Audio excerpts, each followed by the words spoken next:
Hello and welcome to Apex Racing TV and the season finale of the BSR Simmortal Porsche Cup here at Road America. I am Sam Fitzpatrick. Alongside me tonight is Ryan Walker with Mark 85 on the cameras. And last time out, Ryan, we saw a superb round at the Nürburgring, and I said a few times how you can't win the championship on the penultimate round, but you can certainly lose it. And I think probably 6 of the drivers have probably lost it now. It probably comes down to Michael Blake and Chris Wood to fight it out here at Road America for the season title. Yeah, absolutely. Good evening, everyone. Good evening, Sam. Yeah, last time out at the Nürburgring, it was full of drama and pretty some shocks as well. We could say. Last time out, the race ended up being won by Michael Blake, who wasn't the quickest at the Nürburgring last week, but he kept his head. He raced the. He didn't overdrive or anything or take any risks. He just kept out of trouble and made it to the finish and took a well-deserved victory. And he's been rewarded tonight with a possible chance of winning the championship. And I think we could be in for I'll be pretty interested to see what strategy that Chris Wood and Michael Blake use in all 3 races. Will they try and go all out and try and get as many points as possible, or try and just think of the long game and just pick up any points you can get? Yeah, it will be really interesting that, because whilst Michael Blake currently holds a 15-point lead over Chris Wood, you'd probably say Wood is the favourite going into this one, just with his pace throughout the season. It's been really strong.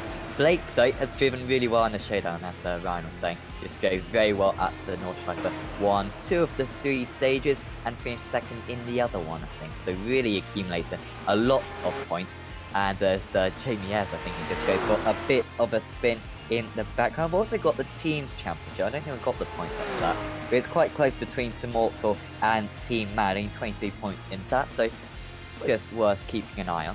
It'd be pretty impressive if either of those teams could get the overall title along with the constructors as well, the team's championship, as just completing their laps now. And at the moment, it's Stuart McFadden or Stuart McFlashin, as we've said a few times, which for me, forget the racing, that's my highlight of the season in any series actually. But whatever his name is, Stuart is doing very well for CQR, and he's looking like he could be a bit awkward for the 2 championship protagonists currently on pole position.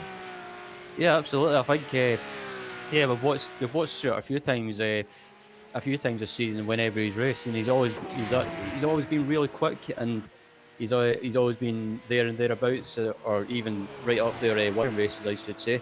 I think Stuart. With him not being in the championship hunt, I think he can just kind of just do his own thing. He can just go for it. But I think if I was someone that wasn't in the championship hunt, or not in contention, I would kind of just be a little bit hesitant to get involved, and just rather let the 2 championship contenders fight out amongst themselves. It'll be absolutely fascinating, that dynamic. Vince Kern, he looks strong today. Not usually the absolute quickest. I kind of think of him as a bit of a Daniel Ricciardo of the season. He's a bit of a burglar for wins. He won a fantastic Imola round, which for me is probably the round of the season, race 3 at Imola. He did superbly in that one. Currently, he's on the front row of the grid. Max Wright just approaches the line. He's currently in 8th, the 85 car. And then you've got Stuart McFadden only just behind him. McFadden maybe getting a small bit of slipstream across the line. And, he didn't improve on that last lap, did McFadden. And, I think that's pretty much the end of qualifying. As, just need to tick down the clock, and then we'll be on the grid very soon. But at the moment, it looks as though advantage Chris Wood, Ryan. He's lining up on the second row of the grid, seemingly. Yeah, this is the sort of start to this evening that Chris Wood needs. He needs to try and be in front of Michael Blake this needs to be in front of Blake and try and get as many points as possible, and just try and outscore Blake. I'll say that again. Outscore Blake this evening, and just for any chance of taking the championship. Absolutely, it's going to be crucial. And just a word, of course, for the racing here at Road America. We've got lots of long straights. It's a superb circuit. Overtaking should be quite possible, but the slipstream effect in this car, as we've seen this season, not too OP. So I think it's going to be an interesting day. Yeah, absolutely. I mean, the Road America, and it's got long straights, and also the Porsche as well. I think we could be in for some close racing. I think getting the slipstream should definitely be a factor. Yeah, definitely. As the drivers just lining up on the grid now, and on pole position, Stuart McFadden by less than a tenth of a second. Prince Kern, not usually a qualifier, he could be very strong today. Chris Wood starts in third place, and then it's Dennis Melcher quite a bit back, so seemingly made the top three got a bit of an advantage. Sam Kumate, strong qualifying from him in fifth. Then it's Michael Blake, championship leader in sixth, but he was 8/10 of a second off his championship rival in qualifying. Let's see how he can do today. Absolutely crucial. Jamie Ayres starts in seventh. He could be a bit of a danger. So too could Max Wright and Ronald Means, with Scott Malcolm rounding out the top 10. That's a good qualifying for Scott, actually. He's ahead of Anthony Jigson and Ronald Van Utrecht. And then the drivers who I think had penalties are Dima, Cullinan, and Flanagan. As yeah, just gridding up currently, just waiting for Stuart McFadden. Pole position man, the man who's won quite a few races this season, didn't qualify for the showdown, unfortunately. It would have been superb if he did, because he would have been right in the mix for the championship. Either way, he's been really very effective this season. Won a couple of rounds at Zolder, I believe. And, well, still, he is the one driver not to get on the grid. He's got 30 seconds to do so. Of course, it's a fixed setup series, this, so they can't be making any last-minute changes. No pit stops in this opening race. Just 20 minutes in length, but it could be absolutely fundamental for the championship as Stuart McFadden takes his place on the pole position. And we are about to get underway here at Road America. Final meeting of the season, race 1. And Stuart McFadden gets a decent start from the front. Already, Chris Wood actually dropping down into 4th position. He's not got a good start. Vince Cohen going to try to challenge Stuart McFadden going into turn 1, but McFadden being able to take a normal racing line. That's not a good start for Wood whatsoever. He's down into 5th now, and just trying to recover one of those places actually to Sam Kume. And now Michael Blake might be in with a chance of going for a move, not quite, but he's got through these first couple of corners unscathed. And, well, perfect start from McFadden out in the lead. Yeah, absolutely. McFadden got a great start off the line, and he was able to use whatever line he wanted into turn 1, and yeah, he's kept the lead, and everyone's made it through the first few corners on the first lap, so that's a good sign. And just looking at Michael Blake, I think Blake is he's currently sitting in 6th, but he needs to try and get a move on and try and maybe gain some positions and try and get as many points as possible. Some interesting team games there from Team Mad. Chris Wood being let pass by Dennis Melcher. Clearly their tactics for today very much set in stone. And I think Melcher is now going to try to back up the likes of Kume and Blake, help his teammate out to win this championship. An interesting dynamic, certainly. Unfortunately for Michael Blake, he's got no other Simmortal cars ahead of him. He's got Ronald Moons and Lee Deemer, but they are quite far down the field. So maybe in the late races he could use them to his advantage. But I think that could be very important because you can see, right, Dennis Melcher really is backing up the rest of the drivers. Yeah, absolutely. Yeah, Dennis Melcher's playing I guess you could, excuse the cheesy phrase, but yeah, Dennis Melcher's being the perfect wingman. Don't think could be better explained.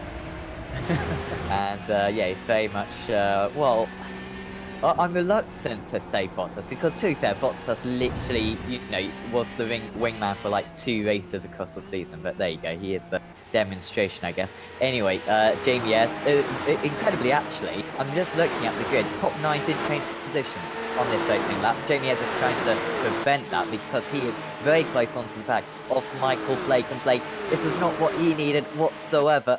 And you can see the slipstream, in fact, not too strong in these cars.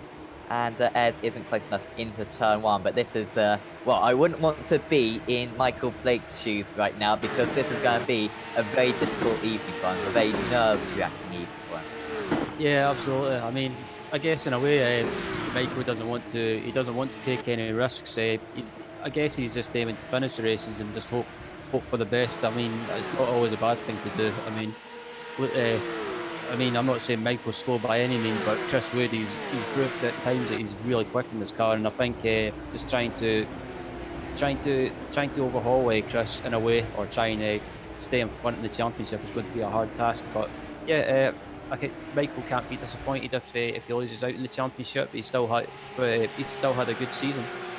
Absolutely. Of course, the winner of the season, I believe, at least, gets a Simmortal car. Certainly do check them out. They've been sponsoring this series throughout. And I really do appreciate it. And they do some fantastic products absolutely out there. And here comes a move. Lee Deemer trying to get past Scott Malcolm there. Malcolm actually is going to lose another position potentially to Cullinan. These two drivers still in the showdown, so they could still win the championship, but they haven't had particularly good rounds, unfortunately, from their perspective. But it's good to see Malcolm, after a very solid Nordschleife performance, actually, up there, as Ayres continues to put pressure on Blake.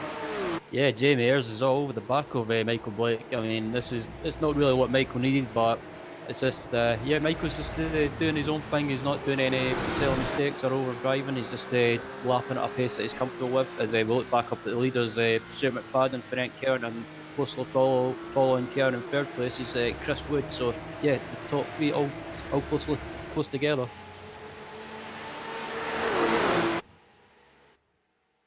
Yeah, really is a fascinating battle as Wood actually goes for the move. He's going to get the slipstream from McFadden. You know what? He's going to be pretty close to him passing McFadden down into turn 1. But Kern isn't giving up, and he sticks to the inside and manages to repel the attack for now. But this is, well, it's dangerous right now for Chris Wood. He's got to get the balance right, because a crash here would surely end his championship hopes, unless he got a big favour. Oh, and Kumo's round.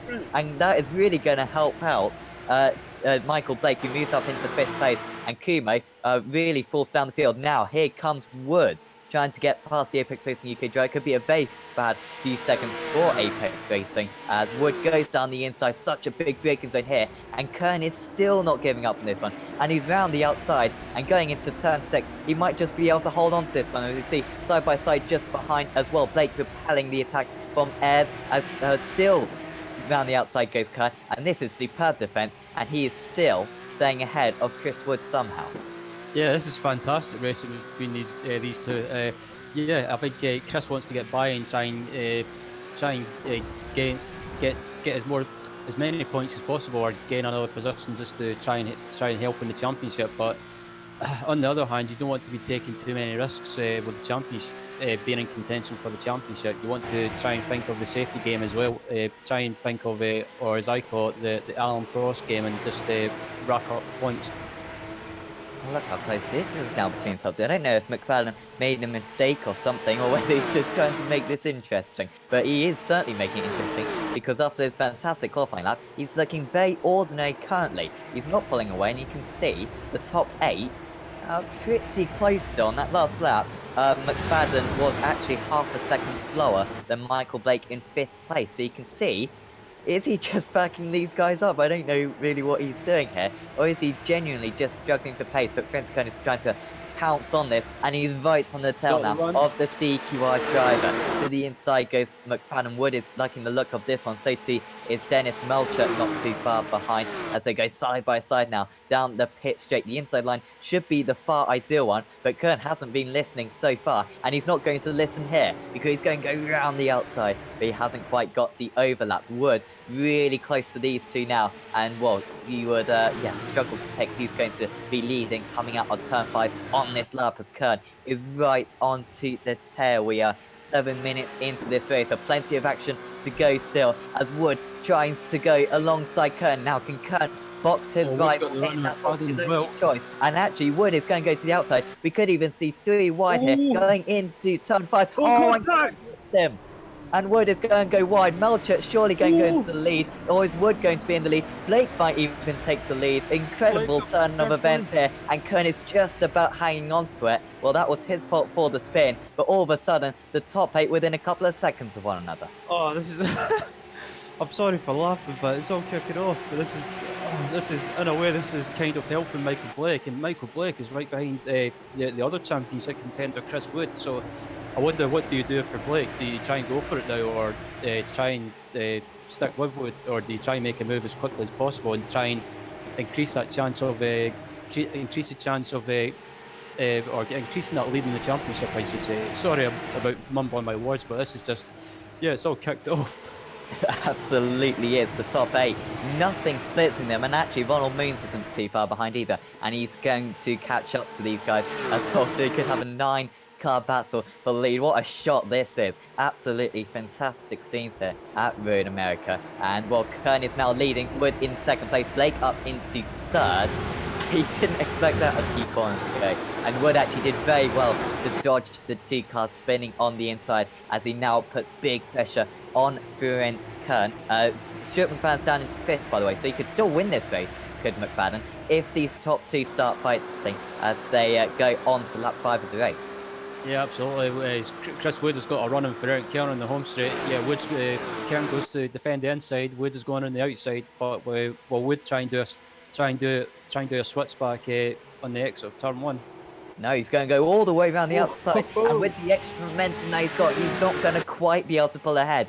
Blake is in the middle of a rock and a hard place right now because he doesn't know whether to attack these guys or just take the 3rd place, which is far better than he was expecting to achieve in this first race of the evening. But Wood knows he needs the points. Blake closing in on these two, going down the straight now. Into turn 5 they go. We saw anarchy at this corner on the last lap, and Kern is defending resolutely as they are on the brakes. And maybe Blake is going to go down the inside. The 2 championship protagonists side by side going into turn 6, and Blake is going to go for this one. It's a risky move, but it might be a move which could be decisive in the championship as they go side by side into 7. Would surely have the better line as Ayres tries to get involved as well. Blake is off the circuit as he's got the inside, and he might just be able to pull this one off. It would be a superb move if he can. And Michael Blake, championship leader, up into 2nd place. Yeah, what an absolute fantastic move by Michael Blake. He absolutely pounced on Chris Wood when he had the chance. Michael Blake didn't waste any time.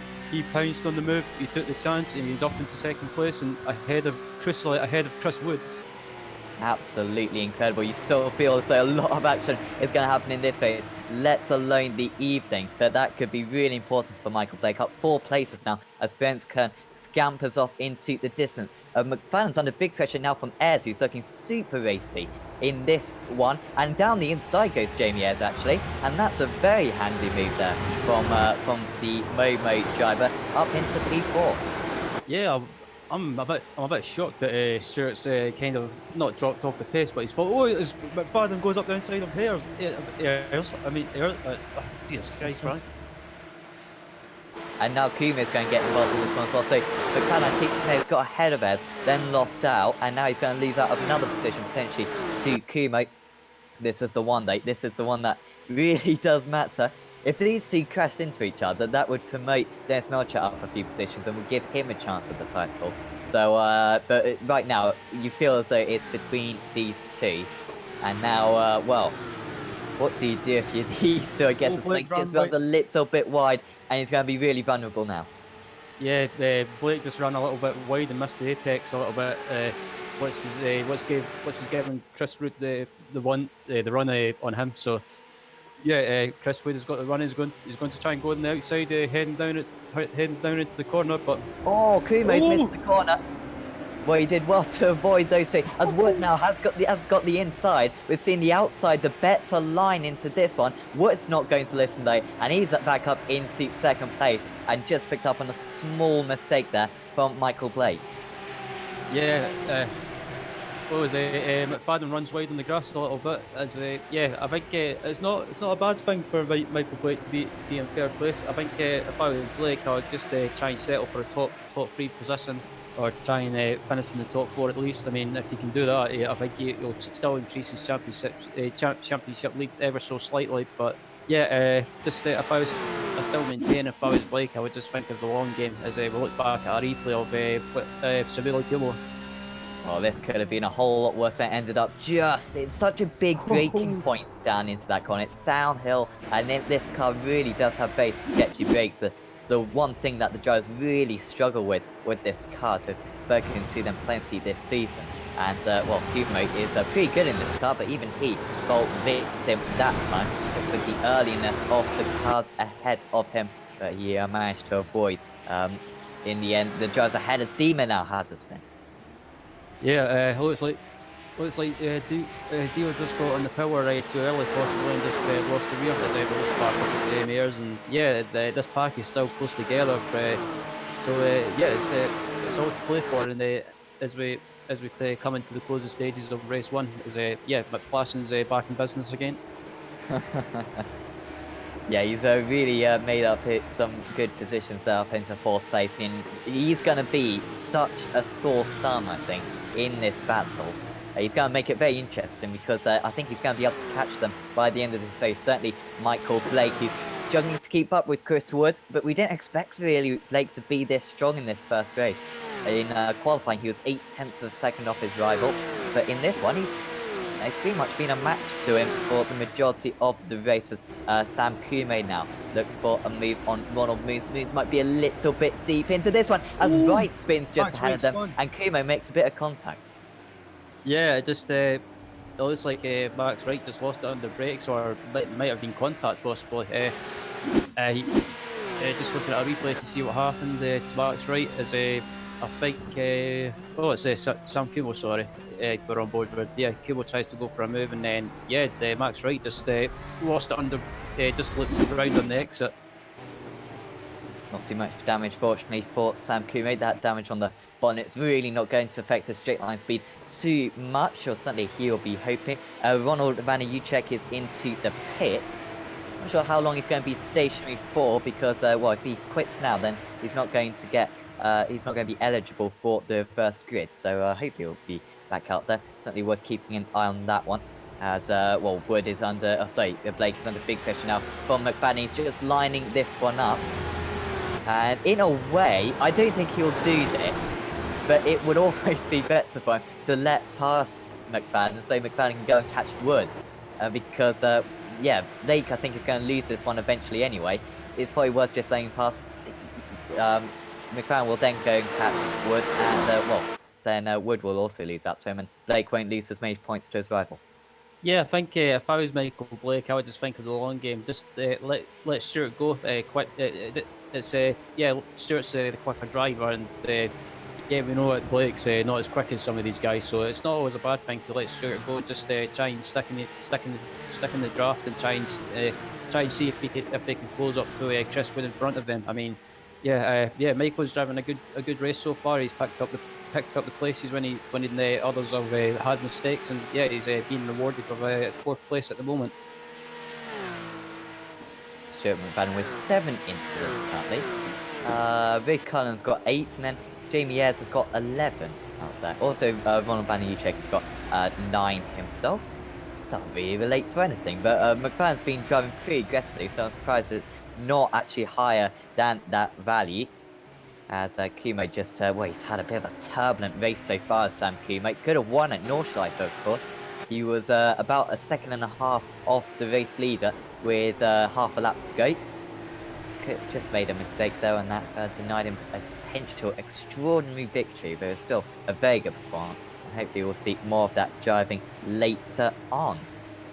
Yeah, I'm just looking back up at Stuart McFadden and Michael Blake, and I have to say Michael Blake is doing an absolutely awesome job to stick with Stuart McFadden. He's absolutely he's just staying behind Stuart, but he's sticking with him, and yeah, I'm quite surprised by Michael. He seems to have found some pace tonight, and he's definitely up there battling with some of the big guns.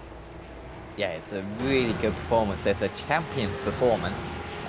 Certainly does deserve the title. So too does Chris Wood, of course. But this has been expertly done so far from the Simmortal driver. Of course, if he wins the championship, then he'll have to give, you know, a Simmortal car to himself, which wouldn't be quite as good, as Chris Wood would be delighted, I'm sure. And of course, it will have the same livery as whichever these guys run. That's how good Simmortal's products are. Certainly do check them out, as I said earlier. And still, Baker's all over the back of McFadden. I thought McFadden would go and catch Wood in a matter of time, but it's been anything but. Yeah, yeah, I have to say Michael Blake is doing a terrific job. As yeah, we'll look back up at the leader, Frank Kern, and Chris Wood has managed to close that gap just a little bit slightly to Frank Kern, as yeah, it all seems to have settled down now after some of the mayhem in the early stages of the race, and yeah, yeah, I was a bit, yeah, it was a bit. I couldn't take a breath for a minute after seeing that. Absolutely. It was absolutely crazy, wasn't it? And, well, still the top 8 Oh, separated Blake's by up about... into Oh, the back. here we go. Well, that's Oh, great oh. from Michael Blake, and it was a good effort. In the end, couldn't quite make it, but really wanted that podium. And, well, I didn't expect this, Ryan. I thought he would just settle for 4th place, think, oh, I'm only going to lose a few points to Chris Wood. It could have been a lot worse than this. Instead, he's been super aggressive. Yeah, I'm I wouldn't say I'm gobsmacked, but I'm absolutely kind of shocked in a way that Michael Blake's getting feisty. I mean, I guess fair play to him. He's not letting these quick guys get away that easy or get by that easy. But I guess when you're in with a chance of a championship, you've kind of got to get your elbows out as the belt runs wide a little bit. Yeah, and all of a sudden, that move, has it cost Michael Blake potentially 4th position? Because all of a sudden, Miez is right on the tail. They've got one more lap to go after this one.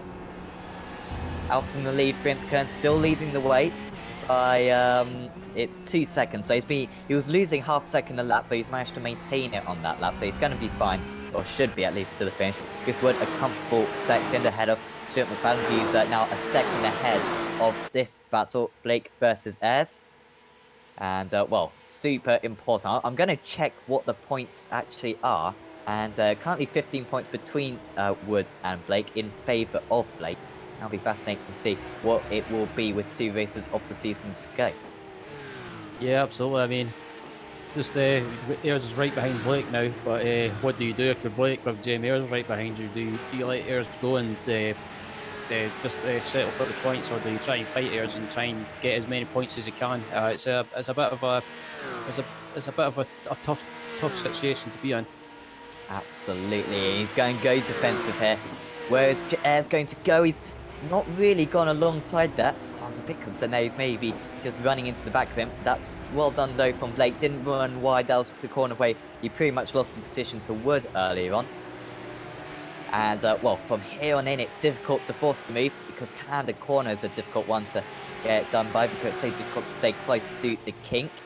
And at the moment, it's looking good for Michael Blake to hang on to this 4th position as the pair of them, once again, take a big chunk out of Stuart McFadden just ahead.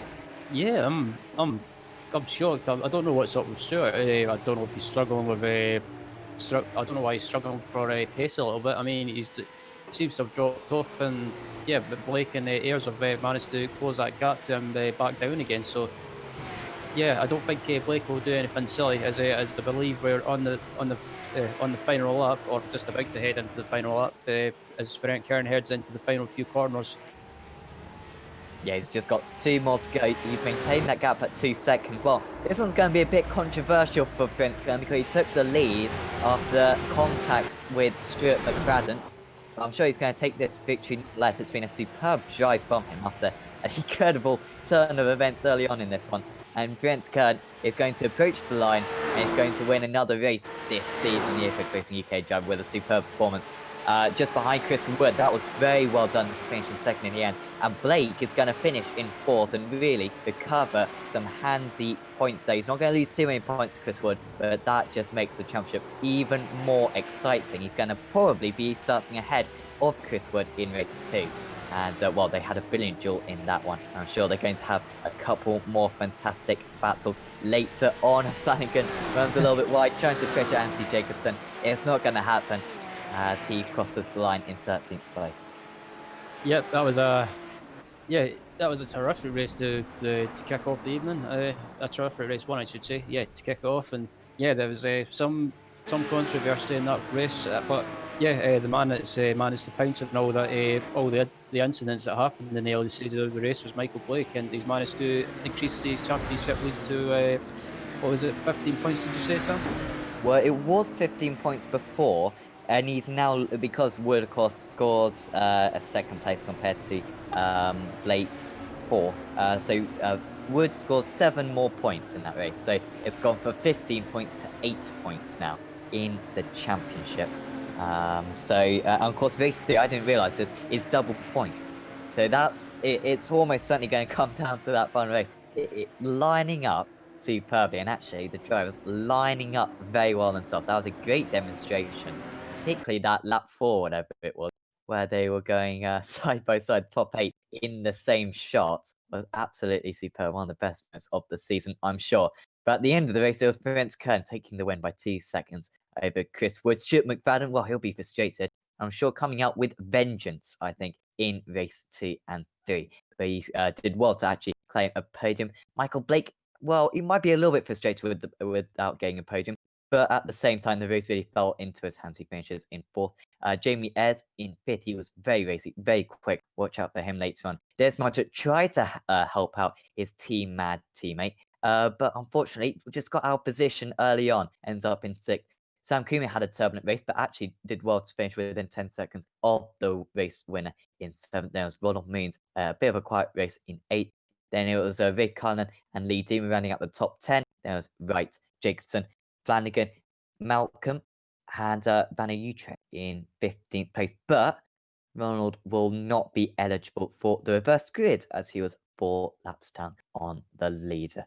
And Marco, the penultimate spin the wheel of the season. Yes, and I have to say one thing, because the other day, Woody said that Sam Kumo is the master of the Wheel of Fortune, and I beg to differ. Oh, I heard that actually. It was not played whatsoever. But I mean, fantastic racing today, and the guys watching don't know, but you guys have to endure my oohs and ahs in the background while I watch the race. But that was a fantastic race, and let's see what the reverse wheel has got in store for us. Let's roll it.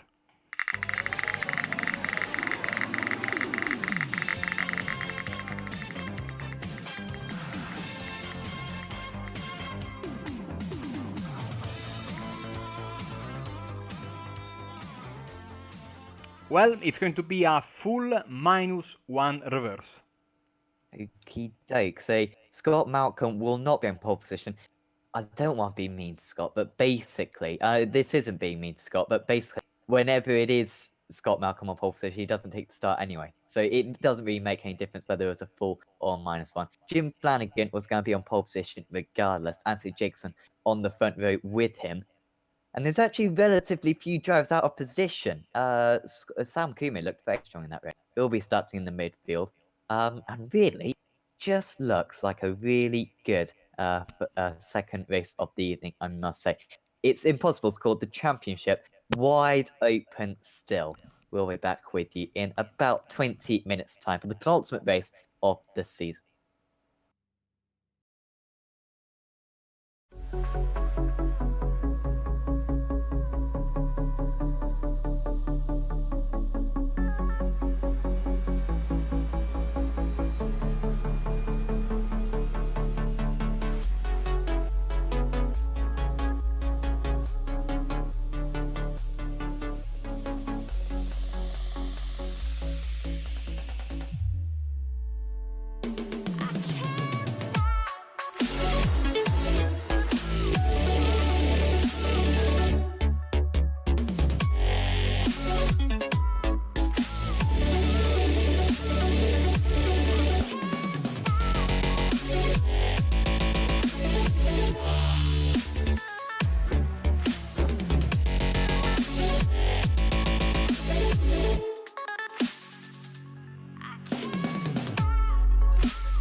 Before you can get on track, you'll need to calibrate your wheel and pedal set.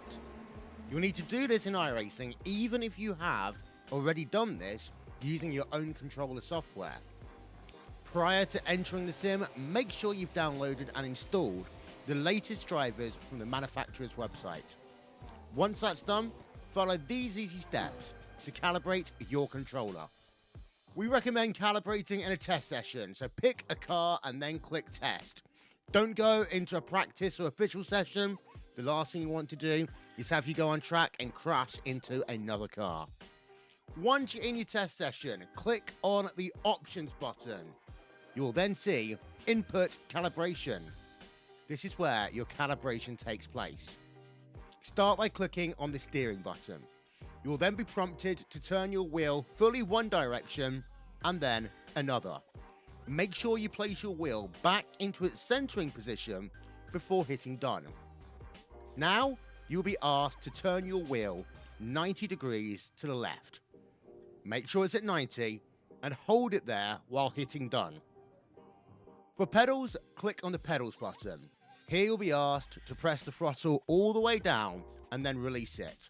You'll do the same for the brake and clutch pedal if you have one. For the gearbox, you'll first be asked to set buttons for sequential shifting. Once complete, a prompt will ask if you have a H pattern shifter. If not, hit no. If yes, click it and you'll begin to map the gears individually. Once you've completed these steps, you are calibrated and ready to go racing.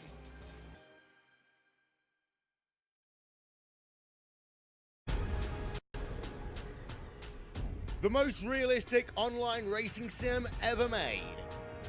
This is iRacing. Detailed laser scan tracks, fully dynamic real-world cars, and over 50 series to choose from. 6 online world championships offering over $100,000 in annual prizes. This is the original esport racing game. This is iRacing.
As a sales manager, and now I'm official McLaren F1 simulated test driver.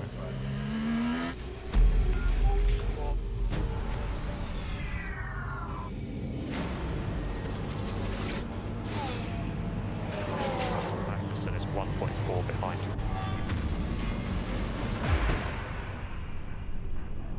This opportunity is huge.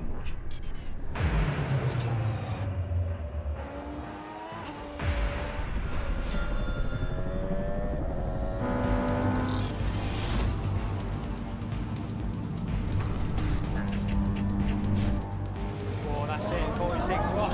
That's faster than the factory McLaren driver, and he's done 6 laps.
Team racing allows multiple iRacing members to team up and race together, just like in real-world endurance series.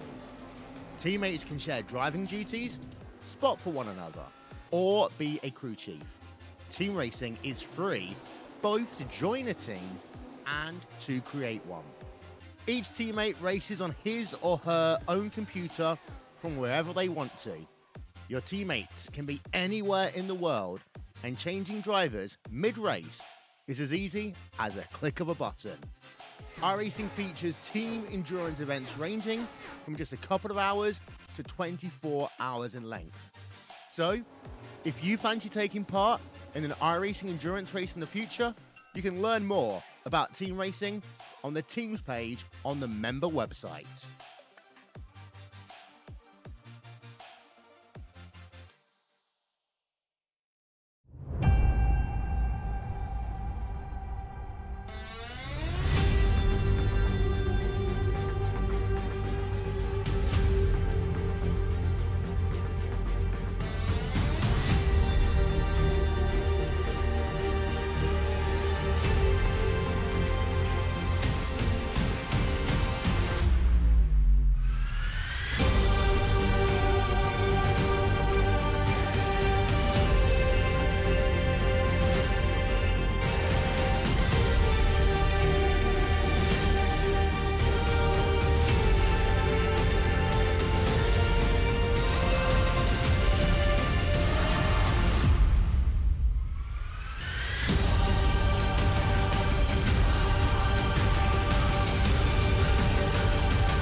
going to get them all done with. What amazing. Lead to the inside goes Logan Cloudman is going to touch in.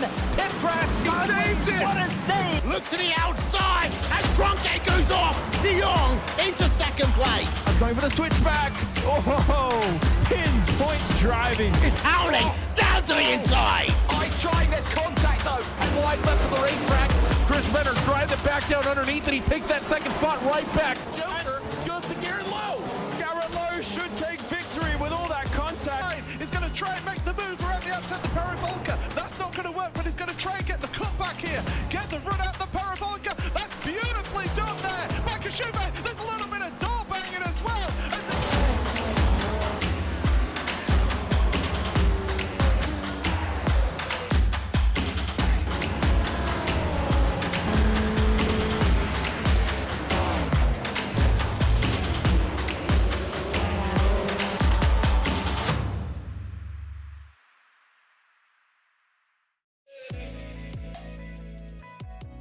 My name is Stephen Corpenos. I'm a senior web developer here at iRacing and I work on the beta UI. It's funny because iRacing has been around for 10 years, but we want to keep delivering the best possible user experience to our customers, and we've found that the old UI isn't exactly what we're trying to deliver in 2018. We want to use new features and provide the best possible experience when using the sim. One of the projects that I've been working on is some custom heat racing configuration for hosted races. We've been listening to our customers. Everyone's been asking for custom heat races. Maybe you want to tweak a few things with the preset iRacing configurations. Well, now you can using the beta UI. So once you're at the homepage of the beta UI, you just go to create a race. Then from there you go to your set race options. And you'll notice here under event types, you can actually choose heat racing. First, I'm going to show you how to create a new format from scratch. You can choose the number of entrants. And as you can see, when I made that change, the change was actually reflected on the right side in the graph.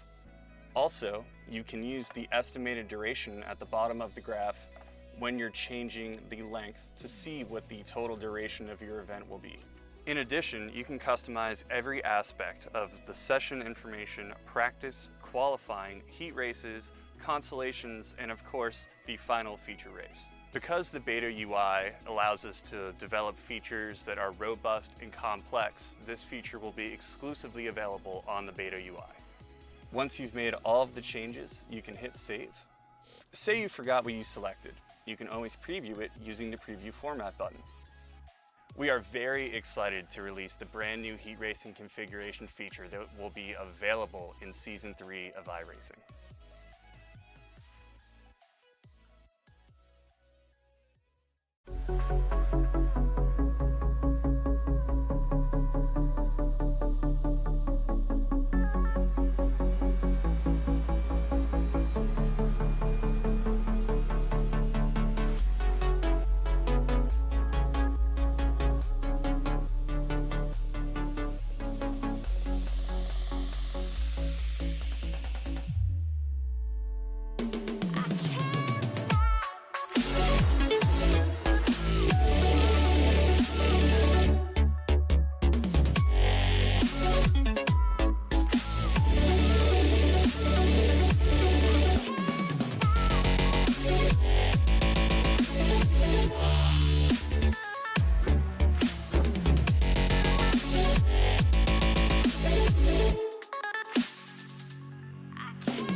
Welcome back to Apex Racing TV and the penultimate race of the season in the Porsche Simmortal Cup.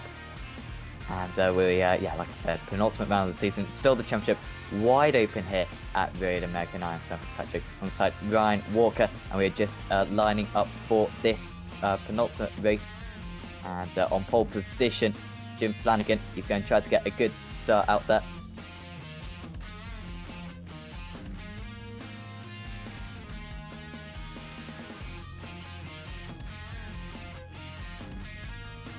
As the driver's just gridding up right now.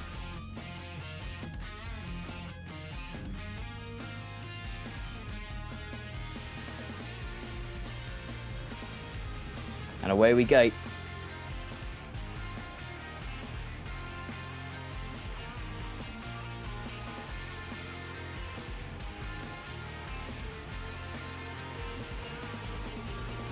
Yep, a good start by Jacobson heading into turn one. As yeah, Lee Deemer's behind him in second place. Max Wright's in third. Rory Moons was in fourth, but Samuel Kuhn was in fourth now, and Rory Moons rounds out the top five as Jacobson runs wide.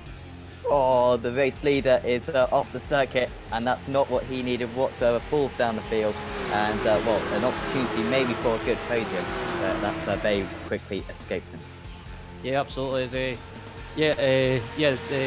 championship contenders, I'm just looking through the field. Michael Blake is up into fifth place, and yeah, Chris Wood is in seventh.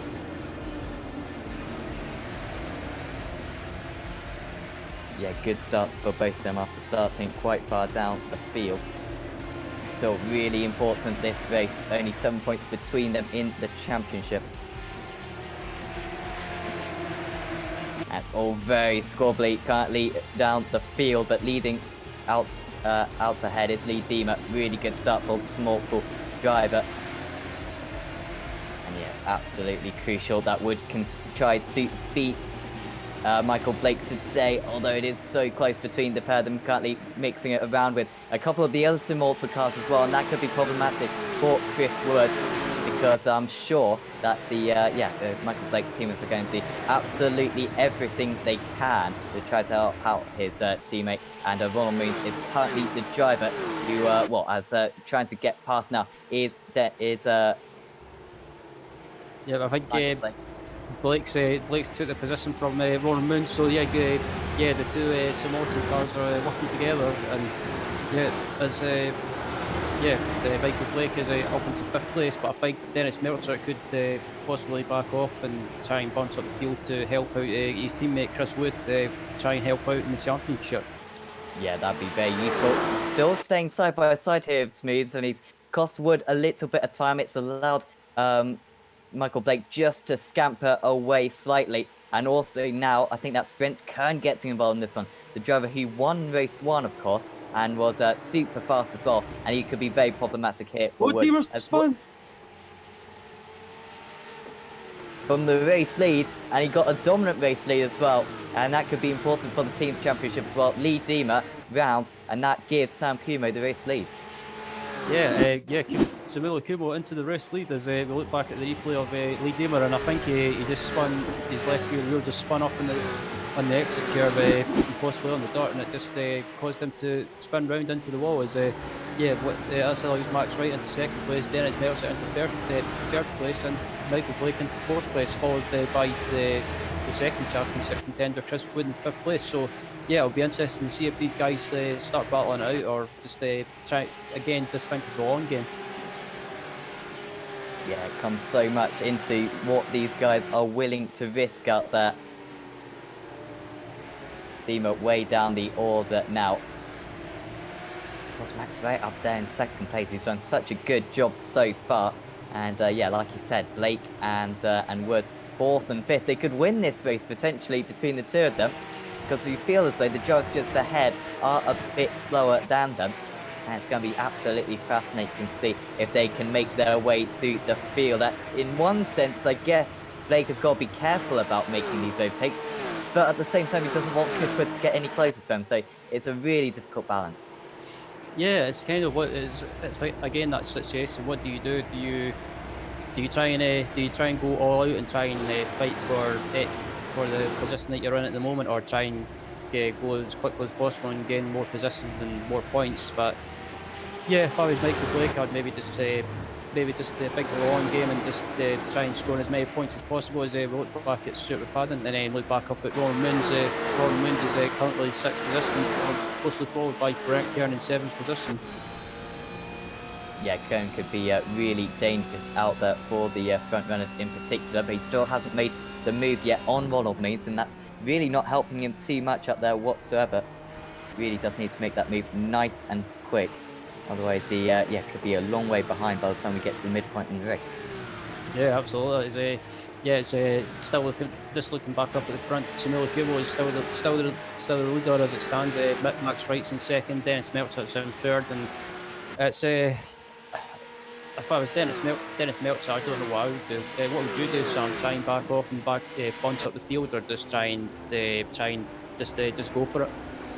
Well, I think I'd think of my own race because he's still technically in the championship as well. So he may as well try to get the best result he can. And of course, it's not great to see the championship potentially coming down to something like that. So hopefully he'll give it his best shot and kind of run his own race at that. Yeah, absolutely. As Frank Kern still in the back of Roland Moons, but if I was Frank Kern, I would try and get by as quickly as possible as we look up at Michael Blake, and Chris Wood is close right up to the back of Michael Blake. And it's what would you do if you were Michael Blake, Sam? Would you just not fight too hard, or try and keep Chris behind as long as possible? Oof, I think he's got to keep Chris behind him, especially with the double points in the next race. If Wood can beat Blake in this one, then you kind of feel as though it's going to be a level on points going into the final race of the championship. As round the outside goes Chris Wood, Blake is going to do absolutely everything he can to hold on to this one, and actually really got it stopped on the bridge very nicely there. He kind of just needs to catch up to Dennis Melcher here and try to make the move nice and quick. Easier said than done, because Melcher is going to make this one as difficult as he possibly can, as now 3, 4 and 5 are on the very same piece of racer. Yeah, I'm just watching Melcher now, and he's backed right off. He is, I'm sure Dennis Melcher's trying to back up Michael Blake into Chris Wood. I mean, I've got nothing against Dennis doing that, but I think, like you said, Sam, if you're Dennis, you've just got to do your own race. But I can understand, on the other hand, that you want to play the team game and try and help out your teammate. As that was so close to contact. Oh, and actually maybe just playing ahead is Wood. Is Blake late on the brakes? Yes, he is. They're both late on the brakes, and they just about get it stopped. Now, side by side, the two championship contenders. Well, this is absolutely superb. They had a superb battle in race 1, and you can just see Des Budget trying to give his teammate as much of a tour as possible, because it could be decisive here. Side by side they go. So far, Blake has been super late on the brakes whenever they've been side by side, and once again, he is very late. And a little bit of contact there. Wood has to get on the brakes. That was superb there from Blake. Got it stopped on a dime, and managed to keep that 4th position. Yeah, this is exactly what Michael needs to do. I mean, Michael was a little bit slower, but not by much, it seems. He's got to try and keep Chris behind as long as possible. But in the background, Frank Kern is catching these guys, and this might help Michael Blake in a way. If Frank can get on the back of Chris, it could maybe give Michael a chance to try and scupper away a little bit. Yeah, that could be really important. And because Dennis Melcher just pulling ahead. So where is Wright? Well, you've got to say, Wright and Kimo are pulling away at the moment. And this is absolutely fascinating right now, as Wood and Blake go side by side once again. Wood on the outside. Is he going to try to go all the way around the outside? Yes, he is. And this could be a superb move. Nick tries to cut him off, and that could have been a whole lot worse than it ended up being. He was very close to the wall, but this is getting properly personal now. I don't think he's particularly pleased with that, is Michael Blake, but I think that's just a superb move from Wood. And if anything, Ryan, I'd say maybe Blake was a little bit too desperate to hold on to it, because he kind of understeered into his rival in the end. They're going to go side by side once again here. Wood has made a slight unforced error with the traction out to the final corner, and here comes Michael Blake, and he's going to try to go all the way around the outside. He's really liked going around the outside today. He's so strong on the brakes, and he made that move once again. This is a classic duel between the two of them, and Wood has to sit back into 5th place again, and once again, Frank Kern is right in the thick of it. Yeah, I have to say I'm watching Michael, and yeah, I'm definitely impressed by Michael. He's definitely not letting Chris Wood get by easily, and he's not letting him. He's trying everything to keep him behind, and that move into turn one on the outside, that was just absolutely beautiful, spot on. Now is Wood going to try to come back again? No. Blake, is he a little bit late on the brakes? No, it's just about okay. Absolutely enthralling this. Sam Kuma now 6 seconds ahead of these guys. I said they might be able to win the race. I don't think they are. They might still be able to get the second, but all this battling is really costing them bad, which is probably good. Well, they don't really care what position they're fighting over. I think it's just about finishing ahead of each other.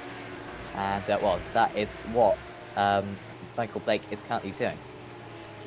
Yeah, absolutely. Is yeah, Frank Kern is right up, like, he's caught these guys right up, and I'm watching Dennis Meltzer as well, and he has managed to pull away and build up a bit of a gap. And yeah, I thought Dennis would have backed off and tried to help Chris and just back Michael Blake back up to him. But yeah, Dennis has just decided to just go for it and said, yeah, you guys are wasting time. I'm just leaving you to it. I think so, yeah. And maybe he'll play a factor later on as Blake goes wide and, well, he's just inviting Wood's second opportunities currently. And you can't afford to do that against Chris Wood as he takes a slightly tighter line. Does Dennis, Wood's got the run. Blake. And here we go once again. Wood going to the side, and I'm pretty sure he's going to run him into the wall here. It's Michael Blake. He was very generous there, to be fair. And Wood is actually going to move ahead. They are side by side here. Only a tenth between, 2 thousandths between them across the line as Wood is on the inside. This is the situation that Blake won in last time, and I think he's going to win this time just about. But he's got the outside line for turn 3, and once again, Finskern doesn't know whether to get involved in this one or not. Super late on the brakes. He is so good on the brakes around this circuit, and once again, he's just about pulled ahead. Got better momentum than his rival. This one is going to go on for another 10 minutes, I think, in this race, along with race 3 as well. As they go side by side into turn 5. Once again, I think it's Blake with the ideal line. Is Wood going to try to muscle his way around? No, he's going to try to get the cutback because that's how he got the move done in race 1. And going to have to go defensive here is Blake. Wood to the outside, and he's going to try to go around the outside once again. And he might just be able to pull it off this time. Although, has he got the power down? Yes, he has. Wood is on the inside. Is there going to be contact between the two of them? Not quite. Blake got the inside for the next one. And now here comes Kern, but no, just backed out of it. Probably wise from the Apex Racing UK driver.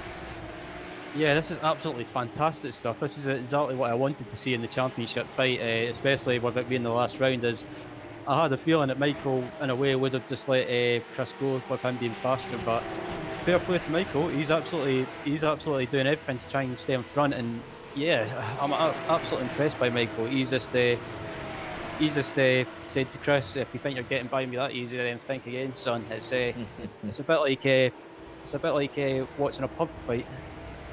Yeah, absolutely. Actually, anyone who knows Aussie Man will know the phrase that I'm thinking of, but I can't really say it on stream. But I think that pretty much sums this one up because they're coming back at each other every single time. And, well, this time seems as though it's a better exit for Blake. I should just be able to hold on to this one. Moons and McFadden are going to get involved in this one. McFadden is lapping considerably faster than the 3 drivers ahead of him. Just did a 2:07. That is that's in comparison to Wood, who's considerably slower, 3 seconds slower, in fact, as he goes for the move once again. They're both deep on the brakes, losing each other lots of time, and surely, well, I don't know what Frank Kern's been doing these past few days. I think he's probably had enough watching this. He's had a superb seat at the action, and wide goes Blake, and this is surely going to be it. He's going to lose 2 positions. It was a valiant defense, and here comes Kern. He's got a superb run down the inside of the team mad driver, and I think he's going to actually do this one. Wood elated at getting past Blake, and here comes Blake. He's going to try to come back at his championship rival side by side. Surely Wood isn't going to lose this one. This is absolutely classic as Wood round the outside. Surely there's going to be contact between the two of them, but so far they've remained very clean and once again leaving each other plenty of room, maybe too much room. This is an awful run of corners for Chris Wood because he's now under pressure from Stuart McFadden as well. This is absolutely insane, Ryan.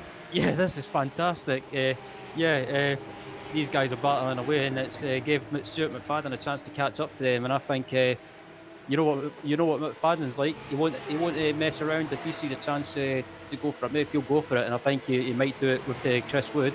What's in a way might help Michael Blake to try and get away a little bit. Yeah, that could be a very good point. Well, Wood really likes the kink, doesn't he? And every time into Canada Corner, he's always close. And you know what? This time, he might just be able to pull ahead. He's overtaken him twice already. This could be third time lucky for Chris Wood. No, it's not, because Michael Blake keeps on coming back. As down the inside into the final corner. Oh, Wood has got an awesome run that time. Just had to get out of it. And look who's on the scene now. Stuart McFadden in his bright red car. And he's going to look maybe to the inside. There's no room on the inside. There's a wall there. And they go right to the inside. Surely McFadden's going to make this one 3 wide. He's just here for the entertainment, I think. Wood on the inside. Surely he's going to make it. No. Oh, is he round? No, he's just about got it stopped. It doesn't. Yes, he does. And now just behind is so losing all these drivers. Ronald Moon's down the inside of Stuart McFadden now. Making a break for it is Michael Blake. Oh, I'm not even racing, and I feel like I need to empty my bowels. What Wood McFadden and Wood and McFadden scrapping away has done is, as you say, Sam, it's given Michael Blake a little bit of breathing space and getting away a little bit. And yeah, fair play to Michael. I've got big respect for him, and he's putting up one hell of a fight. It's clear that he's not got the pace of these guys, but he's sure got the race car. Just keeps on coming back at these guys, and they are still only fighting for 4th, 5th, 6th, and 7th. A tennis match just ahead. They were faster than in race 1, but they just cannot catch up because of all this batsing. Still, Sam Kumo's 5 seconds out in the lead. Right, coming under big pressure from Melcher as well, so we'll keep an eye out on this one. And then it's Kern sprinting away from the likes of Wood and Blake now. Absolutely incredible. Yeah, I feel bad that we're not looking at Sam Kumo in a way. I mean, he's driving an absolutely perfect race, but you just can't take your eyes off his battle. This is absolutely fantastic race, and this is for the championship. And we've been given an absolutely awesome track to for the last round of the championship. And yeah, this race is just absolutely fantastic. You can't take your eyes off it. This is just sensational. All wide is Wood, and that's not going to help him to try to attack Michael Blake, and it's not going to help him to defend from Stuart McFadden.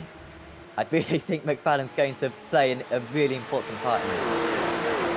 Yeah, I think these guys need to watch in the background as well. Stuart McFadden is right behind them, and also not far behind McFadden and his Ronald Moon's, so we could be on for a 4-way fight.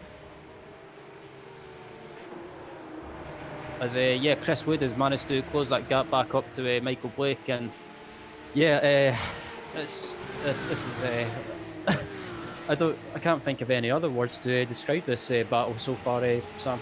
Yeah, we run out of superlatives, I think, for this one. Normally it would be a superb battle anyway, regardless that it's for P5, but the fact that this is for the championship, a championship which is on the edge right now, but it may just be leaning towards Chris Wood as he goes for the move into turn 5. Blake, though, strong on the brakes. He's round the outside and should have the ideal line. Wood, you've got to feel, has got to get his elbows out, has got to try to understeer, and he's oversteered instead. Round goes Chris Wood, and round potentially goes his championship challenge. Oh, that's exactly the break that Michael Blake needed, and yeah, I think Chris Wood was getting frustrated there, and I think after that spin could just tell you the frustration that was building up, and unfortunately the frustration just reached boiling point, and he ended up making a mistake under braking. We saw him spin a couple of times at Zandvoort. That lost him crucial points, but this, you feel, is even more important because he's fallen down the order now, down into 8th place, only just ahead of Ikana. He's not going to be able to catch up to the guys ahead either. And Michael Blake now, well, does he fight Stuart McFadden? Surely he's got to just let McFadden go, but at the same time, oh, and Max Wright is into the wall. Sorry, you may have already seen that, but Wright is into the wall from second place. That is disastrous for him. Yeah, I think if I was Michael Blake, don't fight McFadden too hard. Just let Stuart go. I mean, you're in a good position, mate. You can pick up more points than Chris, and just don't fight Stuart too hard. As you just let him go. You're in a good position.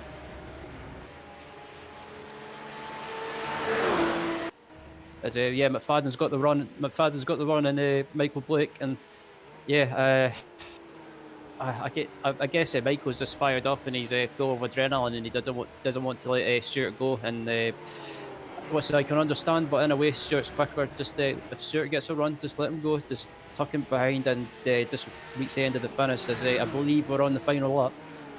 Yeah, I'm not actually sure myself, but I think we are. Yeah, I don't actually have the live timing up, unfortunately. But final lap, and here comes McFadden. He does a bit of a dummy, and now he's got his nose alongside, and now he's got the inside for the turn 5. Well, is it worth fighting this one? It's so difficult for Michael Blake. You know what? I think he may have just given up on this one. This is where he tried to get the move on McFadden in race 1. Is he going to go for it? No, he's just staying behind. So that's one position gone, but it looks as though he's still going to beat Chris Wood by a few positions, and that's absolutely crucial for the championship.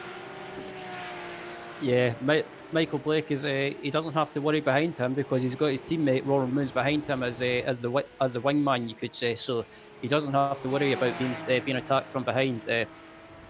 Plus, Chris Wood is back in 7th position, so yeah, he's scored more points than Wood in this race, and yeah, that's all he needs. That's all that he has to do as we look at Simile Kumo on the last lap. Really disappointing that we haven't been able to pay more attention to him, because from 7th on the grid, this has been a superb drive from Takumi. Hasn't taken a race win all season. Could have won at Nordschleife, but he is going to win here at Road America. Apex Racing UK, Apex Racing TVs will say as well. Sam Kume comes across the line to score a superb win. Really well done to him. And, well, hopefully we'll see more of him next season as well. As Dennis Melcher is just about going to beat Franz Kern. And just behind that, McFadden is going to beat Blake, but Blake won't care. That can be decisive in the championship. Moons will help out his teammate by beating Wood. Wright really fell down the order right at the end. And, well, yeah, just coming up the hill now to round out the top 9, I believe that will be. Sorry, top 10, Andrew Jacobson got 9. Yeah, that was an absolutely fantastic race as Jim Flanagan heads up to the line. First of all, as someone has a spin, Leadheimer has a spin in the final corner in the last lap. He didn't have a good race 1. And he hasn't had a good race 2 either. Starting in 4th place did Leadheimer. I don't know what happened to him at the start, but really fell down the order quickly. I was just watching a replay of Max Wright, and he just lost it under braking and hit the inside wall. As yeah, I have to say that was an absolutely fantastic race, Sam. To watching the two championship contenders go at it, and I think it was hard racing, but there was a lot of respect given at the same time, and yeah, that was just absolutely awesome stuff. Yeah, I don't think there's words to describe how that race was. Certainly not in the English language, at least. Absolutely, incredible. Absolutely incredible. Sam Kume, though, takes the race win from 7th on the grid, like I said. What a drive that was from him. And yeah, sorry that we didn't pay more attention to it, but 10 seconds clear in the end. Dennis Melcher from 8th to 2nd really helped out, actually. His teammate there took some points off Michael Blake. That's very important. Franz Kern, great drive from 12th, and it wasn't a superb start either from him. So he really had to pick off the drivers. Ends up in 3rd. Stuart McFadden in 4th.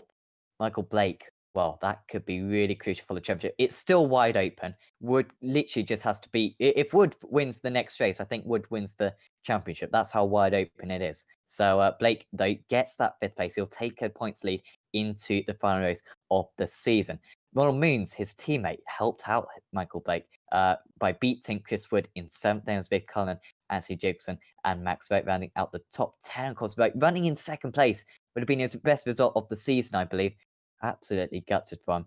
Jim Flanagan from pole to 11th there was Malcolm Diemer. And once again, Bane Uchek is not eligible for the reverse grid. And Marco, it's a sad occasion. Fortunately, actually, whilst we've got a chance, I'll say we've also got the reverse grid next Sunday because we've got the Mazda. We've got our Week 13 special event. It's a Mazda Radical Tsukuba Charlotte Road Course combo with a bit of day-night transitions as well mixed in. Certainly, if you're interested, still sign-ups available. Go to our Facebook page for that. But for now, in this series at least, Marco, the final reverse grid of the season. Yes, absolutely. Bittersweet moment for sure, but I'm happy because you're getting better and better at saying Tsukuba. So yes, I we am can actually. work it. We have 8 days to finally work it out, but we're on the right, on the right path. I'm reluctant to say Tsukuba because I'm not sure people will know what I'm talking about. I don't think any British people at least say it like that. So they're just going to think, what is this? Okay. Anyway, reverse grid. Yes, reverse grid. I feel, a little bit of pressure on myself because this could determine the fate of the championship. Let's roll it. Well, if it's 6, then that would be very good for Michael Blake.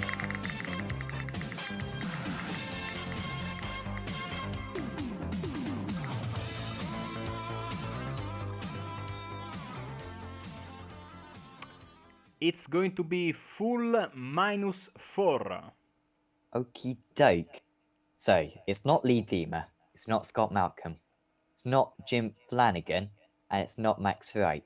Anthony Jacobson will be starting on pole position for the final race of the season. Chris Wood starting in 3rd. And like I said, I think if Wood wins the final race of the season, he wins the championship. I think that's the case at least. Honestly, you know not to miss this final race of the season. It's coming down to a knife edge. We're gonna need some calculators to ensure at the end of this one. Wood and Blake still going for the championship. Do not miss it. The season finale will be with you in 25 minutes time.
launch here of the Indianapolis Motor Speedway. Will it be Tim Hogan? It's going to be Christopher DeMerritt at the line.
Before you can get on track, you'll need to calibrate your wheel and pedal set.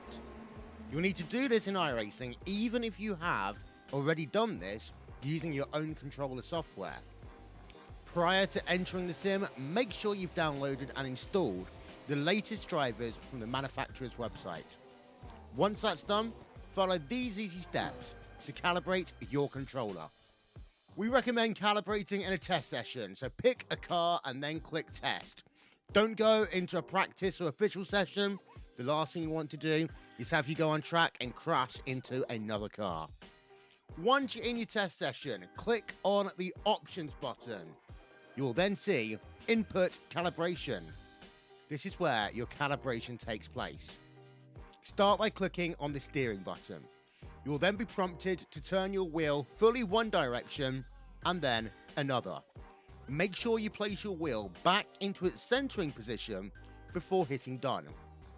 Now, you'll be asked to turn your wheel 90 degrees to the left. Make sure it's at 90 and hold it there while hitting done. For pedals, click on the pedals button.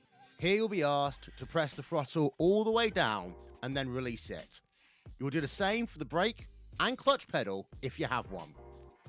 For the gearbox, you'll first be asked to set buttons for sequential shifting. Once complete, a prompt will ask if you have a H pattern shifter. If not, hit no.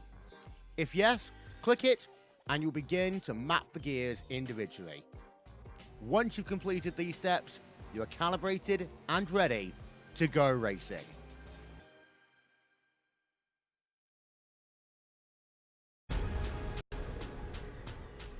The most realistic online racing sim ever made. This is iRacing. Detailed laser scan tracks, fully dynamic real world cars, and over 50 series to choose from. 6 online world championships offering over $100,000 in annual prizes.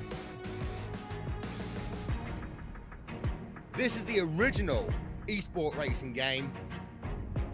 This is iRacing.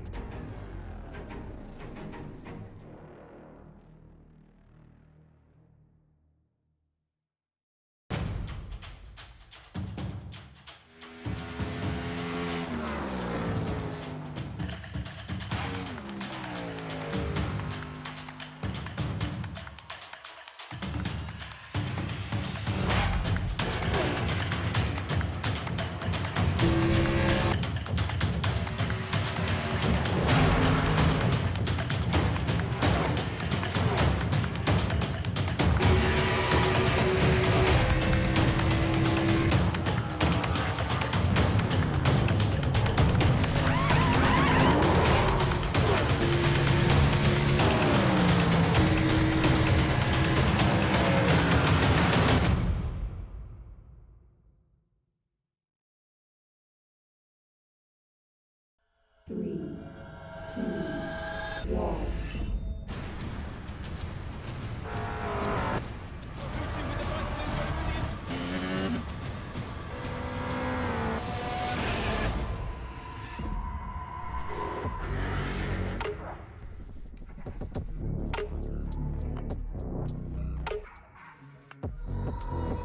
year I was sitting at a desk as a sales manager, and now I'm official McLaren F1 simulated test driver.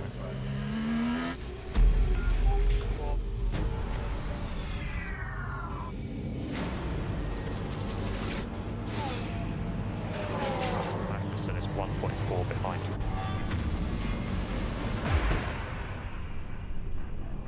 This opportunity is huge.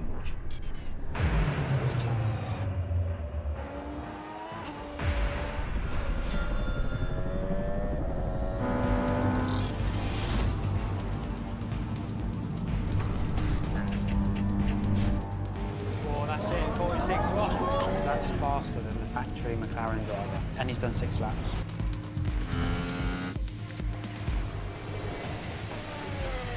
Let's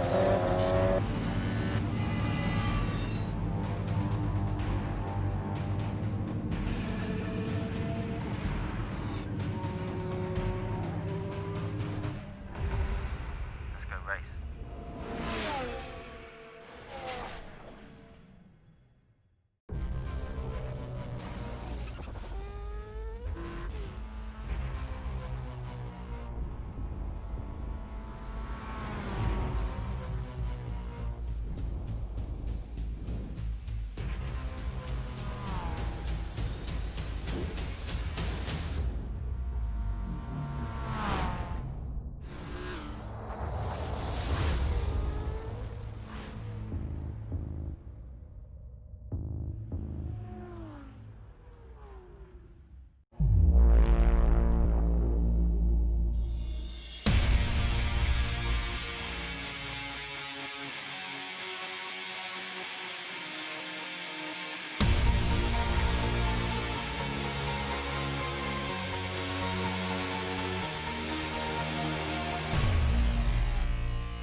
Team racing allows multiple iRacing members to team up and race together, just like in real-world endurance series. Teammates can share driving duties, spot for one another, or be a crew chief. Team racing is free both to join a team and to create one. Each teammate races on his or her own computer from wherever they want to. Your teammates can be anywhere in the world, and changing drivers mid-race is as easy as a click of a button.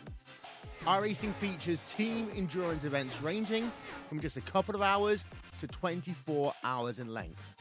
So, if you fancy taking part in an iRacing endurance race in the future, you can learn more about team racing on the teams page on the member website.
inside wall. He's gonna pass nearly 3 cars down that front straightaway, and he's gonna get them all done with. What amazing Race lead to the inside goes Logan Cloudman is gonna touch in. Pit press sideways. What a save! Look to the outside as Truncate goes off. De Jong into second place. Going for the switchback. Oh, pinpoint driving. It's howling down to the inside. trying this contact though. Slide left of the racetrack. Chris Venner drives it back down underneath, and he takes that second spot right back. Joker goes to Garrett Lowe. Garrett Lowe should take victory with all that contact. He's going to try and make the move around the upset the Paravolca. That's not going to work, but he's going to try and get the cut back here. Get the...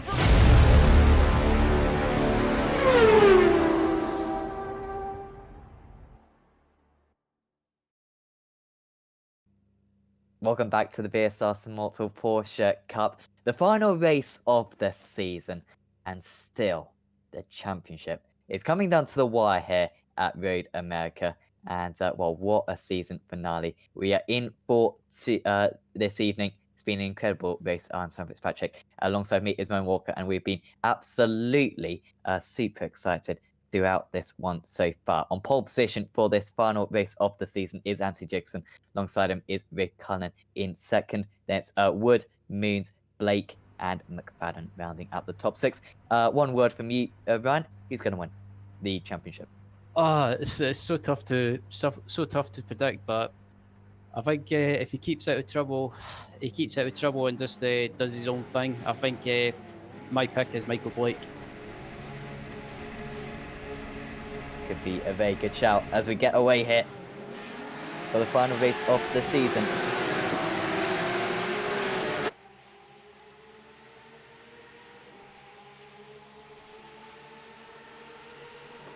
Jacobson hangs to defend hard into turn one, but Cullinan is still going to go round the outside into turn one, and he makes it absolutely superbly.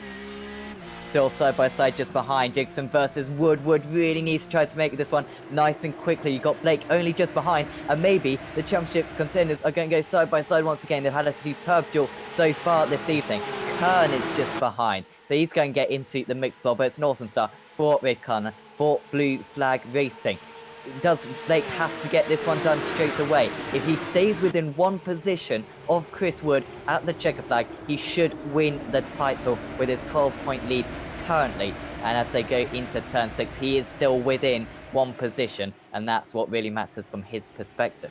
Yeah, absolutely. I think if you're Michael Blake, you can't hang around. You've just got to go for it and just try your best. And yeah, he needs to stay within one position, as you say, Sam. I thought Michael Blake disappeared there for a minute, but yeah, he's third place, still behind Chris Wood. He just needs to finish one position behind, or try and finish in front of him at least, to try and increase his chance of the championship. But yeah, I think with this race as well, with the pit stops, that could be a deciding factor as well. Yeah, of course. I completely forgot that we get a pit stop in this one. Just so caught up in everything else. As Wood now, he's going to go for the move. And this is going to be a move which puts him into championship winning position, surely. Cullen is going to go for it, though, and they make contacts. Is Wood round? No, he hangs on to it. Wow, well, the championship was flashing before his eyes there, Chris Wood, but he's hung on to it. And, well, still, Michael Blake moves up into second place. So it's still advantage Blake. If it ended like this, I think Blake would win the championship by 1 point. But with fastest laps led and whatnot, it could still change a lot. Kumo has got a storming start. He started in 9th place. He's up into 4th and could well challenge these guys later on. Yeah, absolutely. Absolutely amazing start by Samuel Kumo. He's he started towards the end of the top 10, and he's up into 4th position. Sorry, and yeah, his teammates in front of him, Ferenc Kern, and Michael Blake is up into 2nd place. And then I have to say, he's sticking with Chris Wood, and he's not letting him get away. I did say before this broadcast before this final race, that, you know, just take him out on the first car to a Senna 90 in 1990. Ooh. But with the point system, with the penalty system, he can't afford to do that, because then he'd get, you know, disqualified from the championship, and deservedly so. And also, I think Wood would get some extra points anyway if that did happen. So it's not a possibility for these guys. And so this has got to be clean racing. Otherwise, those penalties will cost them too many points. The top 5 really close currently. Just, yeah, contact between Dennis Meltzer and Lee Dima. Dima up into 6th now. As Lee Deemer spins out. Lee Deemer is just not having the best of times in the early stages of the race. As also Ronald Van Utrecht is also doing a bit of rallycross. As we look back up at our leaders, Chris Wood and Michael Blake, and I have to say, Ferenc Kern is behind Michael Blake. And what do you do if you're Michael Blake? Do you let Ferenc go and try and use his slipstream to try and catch Chris Wood, or do you try and keep Ferenc Kern behind as long as possible? As I think Ferenc Kern is trying to make a move on the inside of Michael Blake, but Michael Blake's not letting him go that easy. Here comes Kumo as well, as Blake is on the inside.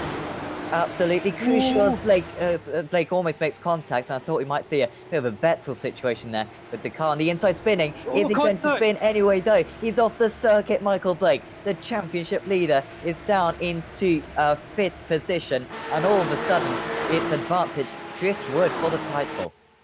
Yeah, I think if I was Mike, I would have just let him go and settle down behind, but I can understand in a way that you want to try and stay where you are as much as possible. Dennis Meltzer is right behind Michael Blake now, so I think Michael's shot himself in the foot there.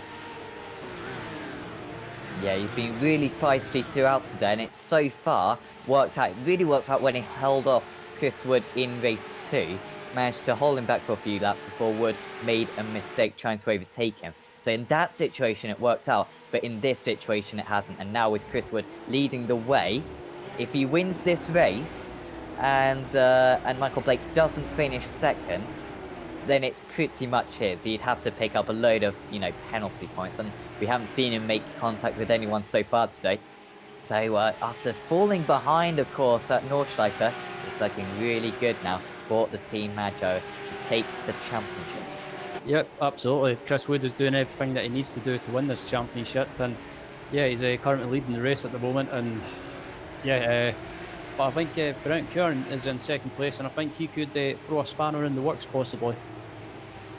Yeah, he's certainly got the pace to challenge Chris Wood, although Wood seemed to have the advantage in race 2. He was lapping about 0.3 of a second faster across the race, and so might be able to hold him off. But Kumo actually is really fast and actually putting pressure on his own teammate currently. So it's Apex Racing UK very much trying to stop Chris Wood's title charge here. But Blake Dunn's 5th, and he's also got Wood's teammate Dennis Melcher just behind. That could be very dangerous.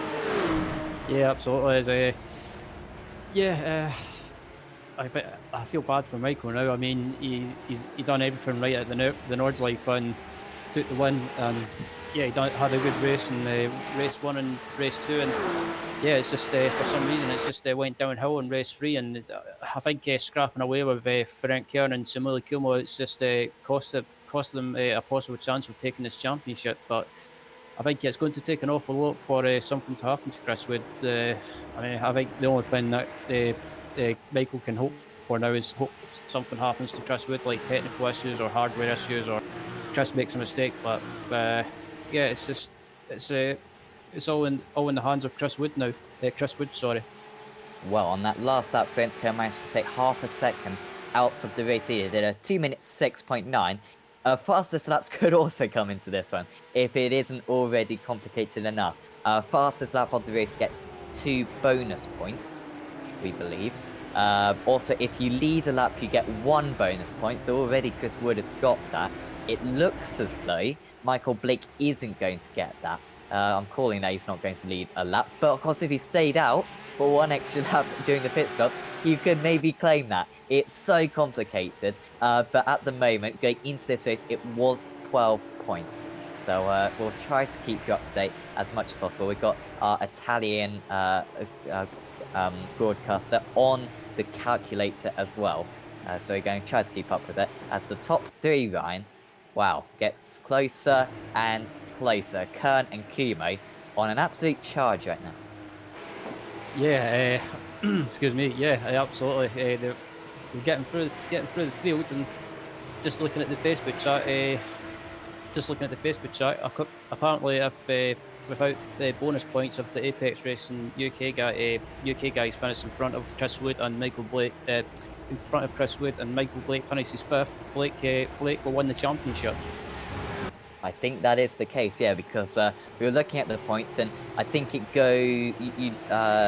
I think it goes 300, 290, 280, and then after that, there's not much of a difference between the points. I think it's something like 274 and then 270, or something like that. But like I said, we're going to try to keep you up to date with it. But yeah, they are absolutely correct. That yeah, trying to stay within 2 positions if he doesn't win the race would be very good for Michael Blake. But yeah, he's still in 5th place and quite a solid 5th place currently.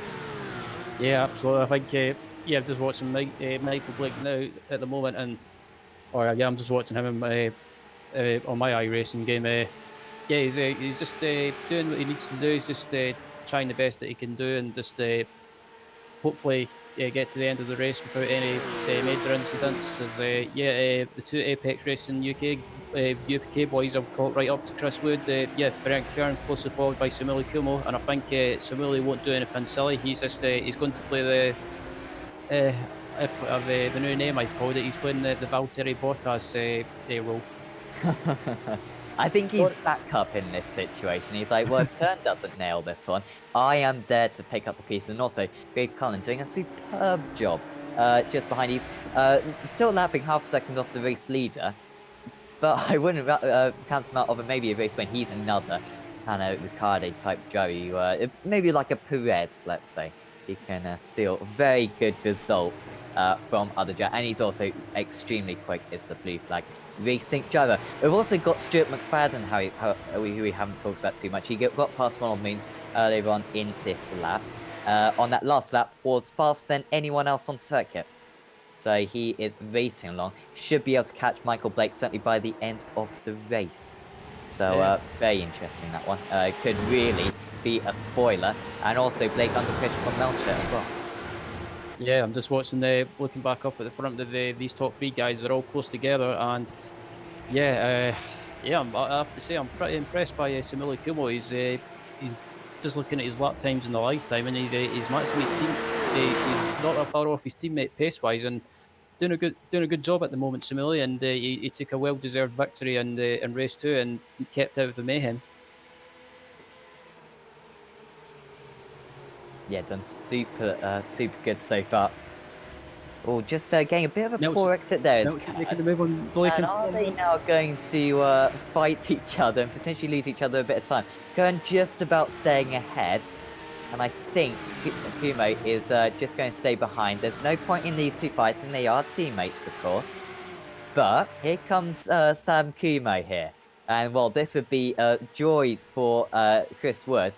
As Kumo goes to the outside, he's not going to be able to pull that one off. Just backs out of it. And Kern staying in that position, but they're not helping each other too much as Wood just builds up a little bit of a gap. Really close between Melcher and McFadden and Blake. McFadden on that last lap just set the fastest lap of the race. He was 0.8 of a second faster than the race leaders. And he's only 8 seconds off the race lead. So if he can get past these guys quick, then he might still be able to fight for the race win potentially, as he's right on the tail now of Dennis Melcher, 1/4 of a second behind. I think Stuart's got nothing to lose, so he doesn't have to stay behind Dennis. He can just go for it and try and make a move. And what it has allowed is Michael Blake a bit of breathing space and to scamper away a little bit. Yeah, it could be really useful for Michael Blake. And he says all the helps he can possibly get right now. Top 2, by the way, within 0.4 of a second of each other once again as McFadden goes down the inside into Canada corner. And nicely done there from the CQI driver up into P6. Next up, Michael Blake. And surely there's no point in Blake fighting this one, as actually they're all closing in on Cullinan as well. Absolutely fascinating. This, if any race reminds me of this, as Melcher comes into the pits. Early pit stop for him. Yeah, I'm a bit surprised that Melch's pitted this early, but I think in a way it's worth a shot because around here clear air is being in clear air around here sometimes it's vital to be in clear air and try and put some hot. As we look back up at the front with the top three, Chris Wood, Chris Wood, sorry. It's been a long day. I've lost my voice as well. Wood is under big pressure here from Ferenc Kern. Down the inside goes the Apex Racing UK driver, and he's surely going to go into the lead here in the final race of the season. But Wood is going to come back. But the outside line we've seen today is better, and Kern doesn't even need the outside line. He's got the car ahead, and all of a sudden the championship changes once again. Wood into second, Blake in fifth. And I think if it were to end like this, it would still be Wood taking the title. But with Kume now right on the tail, and with Blake catching up to Cullinan, it could all change as McFadden now gets past Blake. Yeah, I think Blake just decided it's not worth fighting McFadden. He knows that McFadden is a quicker driver, so it makes sense to just let McFadden by and not fight him, and just try and use his slipstream and try and gain on Ralph Cullinan in front of them. McFadden really could. Well, is McFadden going to be able to catch up to the top three in time in this one? Is he going to be able to make an impact? Because whilst those top three are fighting against each other, they might just invite Stuart McFadden into this for an unlikely potential win here after starting in 6th place in this one. Got a very bad start. I think he may have started from the pits, actually. But he's been absolutely ruthless since then. And right on the tail now of Ray Cullinan as they will move on to lap 8 of the race. Yeah, I was just about to say, just looking at the pack of Cullinan, McFadden and Blake, they're not that far behind when I was looking at the gap. They're slowly but surely closing in them a little bit as McFadden's got the run on Cullinan heading into turn 1 and gets the move done. So that's now P4 for Stuart McFadden. Of course, he's a driver he didn't qualify for the showdown, unlike actually Stuart, Ray Cullinan and Michael Blake, sorry. They both got in, but unfortunately hasn't, of course, Ray Cullinan hasn't quite been the season or the showdown that he wanted. Made a couple of mistakes and generally just struggled for the absolute pace that he really needed. Still top 3 really close, and well, we're hanging on to the back of Ferenc Kern quite nicely now, Ryan. Was it a tactic, you think, of just letting past Kern to maybe follow him later on? As Kume goes down the inside now, and this could change the championship into Michael Blake's hands because Wood is on the inside and he's going to let him go very early on the brakes there. And Wood in 3rd, Blake in 6th. I think that is championship Michael Blake currently. Yeah, you asked if it's maybe something tactical, letting Ferenc through and possibly letting Kumo through as well. I think in a way, Chris Wood, he's just I think he's at this point he's just thinking of the championship. He doesn't want to get caught up in any silly incidents or battle too hard. He's just I think as long as he finishes in the top 3 and maybe Michael Blake finishes 1 or 2. Michael Blake finishes in the top 10 or basically as far back as possible. I think if he keeps out of trouble and gets to the finish, I think he's just thinking he can maybe try and take the championship. Yeah.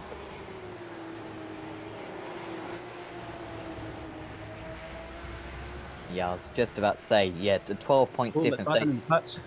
Ooh, okay, so now that means Blake is now leading the championship. Actually, Blake is going to go for a move on Cullinan, and this properly matters because, as Marco was saying, 1 point different at the moment.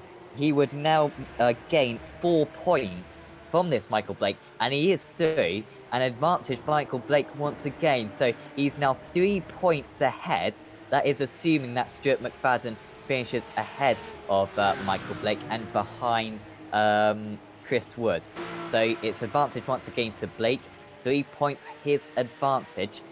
But if Wood can get back past Kumo, then that would be back to Wood again. Yeah, as it stands, Michael Blake is where he wants to be. He needs to be he has to try everything to try and finish one position behind Chris Wood and to try and take the championship. But as Marco Barbanera just mentioned as well, Wood has took a bonus point for leading the race. So I think at the moment it's still kind of in a way advantage Wood. Yeah, perhaps it is, because you can see those two cars, either one he gets ahead. If it ended like this, Blake would be the champion, of course, because McFadden's just made a pit stop. But yeah, Wood really needs to try to get past these two. Has he got the pace though? That is the question. He seemed to have the pace all day long. In qualifying, he had decent pace as well, but just seems as though in this race 3, these Apex guys have the advantage. And they're not going to trip over each other because they are both very responsible drivers, are Kern and Kumo. Yeah, absolutely. Yeah, I'm just thinking about Michael Blake as well. He's currently one position behind Chris Wood, and also he's a little bit far behind at the moment. It's what do you do if you're Michael Blake? Do you try and go as long as possible and try not to lose too much time when it comes to the pit stop, or if you're Michael Blake, do you try something different with the strategy? It's what would you do, Sam, at this point? I think he's just got to go as far as possible. This race could be quite dull for Michael Blake, quite incredibly, because he's pretty much just destined for 5th place right now. He's slower than the top 3. He's slower than Stuart McFadden, who's theoretically ahead of him once Blake makes his pit stop. And so, but he's faster than Red Cullen. So it's just about beating Red Cullen, finishing 5th, and then just hope that Chris Wood finishes in 4th place. Finishes in 3rd place. So he's just got to rely on, Apex and Stuart McFadden to beat Chris Wood, whilst he just finishes in 5th. So it's kind of out of his hands now. It's all about what Chris Wood does. Yeah, I think I'm just looking at the two Apex boys as well. They're close together, but I don't think they're going to do anything silly. I think they're just more than happy to just at this point just be more than happy to be in formation and just not take any risks or try and race each other. As Chris Wood is still close, following them closely, and I think at this point to hope for something to happen to Chris Wood. And yeah, I think it's as I mentioned earlier, it's just about, I think it'll come down to pit stops as well, and that could be a deciding factor. Yeah, I think so. Stuart McFadden, of course, back out on circuit. He had a 9-second pit stop, so nice and quick. He's just hoping to get past Scott Malcolm. This is important. McFadden might be able to challenge the top 3 by the end of this race. And so he'll go for a move on Malcolm into turn 7. Stuart McFadden now up into 10th. He's got 10 seconds to Kip Stevens, so he shouldn't be any more traffic before the pit stops are made. Of course, they can't go too far on fuel. Everyone starts on the same amount of fuel. It's a fixed setup series. So it's very much work this fixed setup kind of series, because it means that we've had lots of different race winners, very competitive field. And of course, they all start on the same amount of fuel, so it's all about when you feel like pitting. There's no advantage with the fuel or anything. They've all got to put the same amount in. And yeah, so Stuart McFadden up into 10th and got a bit of clear space. Really important now for him to set some qualifying laps to make up some time.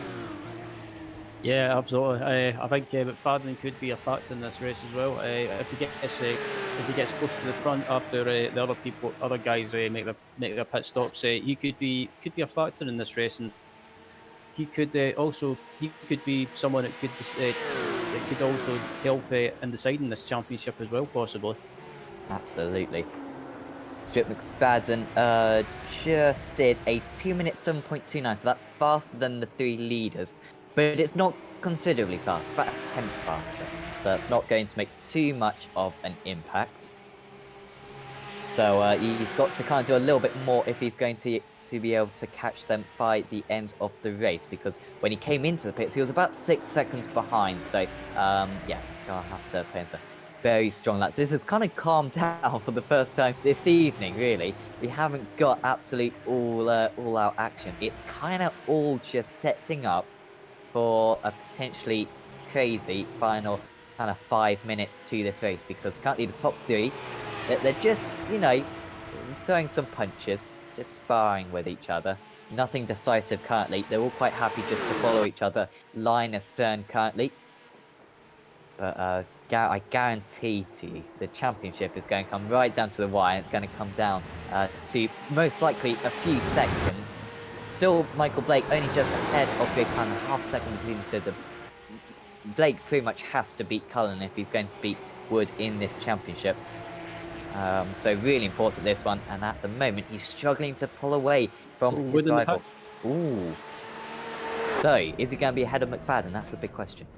Yeah, I think if I was Wood, I would try and make sure you get back out in front of McFadden to just try and help out in the championship. As Cullinan's in the pits, Max Wright's in the pits, Michael Blake is up into third place, and I think if I'm Blake, you've got to try and go as long as possible, no matter what. Yeah, I think, well, in one sense, yes, but at the same time, you might want to cover off Rick Cullinan. It's a very difficult mix this, as Wood is into the pits. Stuart McFadden is actually coming down the pit straight. This is going to be close. I think McFadden might just have the advantage. It's a long pit straight here, though. And actually, McFadden's quite a bit behind, so I was completely wrong about that. I didn't realise how long the pit straight was. It's closer than it was, though. It was 6 seconds. It is now 4 seconds between the two of them, just under that, 3.5 seconds. So, yeah, he's brought himself back into the mix as Stuart McFadden. Yeah, I was about to say, I have to agree, Sam, when I'm thinking about it. If you're Michael Blake, you've got, I think I would try maybe pit this lap and try and cover Wood and just cover track position as well. I think this last the remaining stages of the race, it's going to be very, very, very, very interesting with the championship and with regards to how close Wood and Blake are after the pit stop. Absolutely impossible to call currently. Oh, both Apex drivers a little bit wide. Are they now going to pit? Because unfortunately with iRacing, you don't share pit stalls. That would be fascinating if they had to do that. But they may well both pit on this time because they don't want to be undercut by Chris Wood. Wood came out in a bit of fear, but he's got Kip Stevens only just ahead of him, so that could be a bit costly. Trent Kern rounds the final corner. I don't think the fuel's going to go a whole lot longer, so they may have to pit on this one. Kern is into the pit, and so too is Kumo. And I think Blake will most likely be in as well. So, well, here's the judgment then. This is probably what the championship will come down to.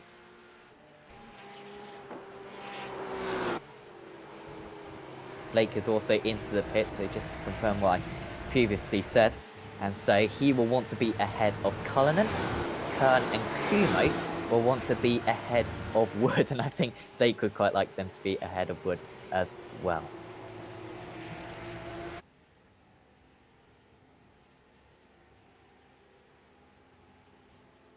So just currently then, we'll just see what these pit stops end up. So Kern is coming out of the pits now. It's a very quick pit stop. And he's back out on circuit. Kumo, though, with a really slow pit stop, and he's way behind. That could be costly. Chris Wood is up into second position all of a sudden. McFadden is in third. We think Kumo missed his pit stop, and so he's miles away from the race lead now.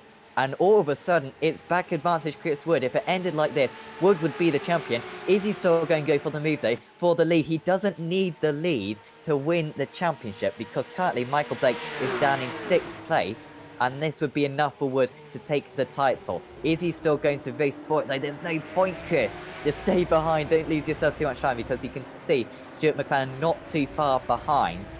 And as they go into turn 6, it's still Kern leading the way, but with Kumo now out of the mix. Yeah, absolutely. Yeah, sorry about that. I had to just said it. I ended up coughing, so I muted my microphone. But anyway, yeah, I think if I was Chris Wood, I would just be settling down at this point and just aiming to get to the finish. I mean, Michael Blake, he's down in 6th position. I'm not sure what happened to him during the pit stops, if he lost too much time or not. So. Advantage Chris Wood, and if I was Chris Wood, just get to the finish and don't take any risks. Yeah, I think that's the absolute right call. He doesn't need the race win. Of course, Kip Stevens hasn't pitted yet, so we should take that into consideration. So Blake is actually in 5th place. So if it ended like this, Wood, along with his bonus points, of course, from earlier on for leading a single lap, he'll get 191 points then, including that bonus point. Meanwhile, Blake will take 172. So that would be a 19-point swing. The gap was 12 points going into this, so 7-point advantage for Chris Wood currently, as Kip Stevens comes into the pit.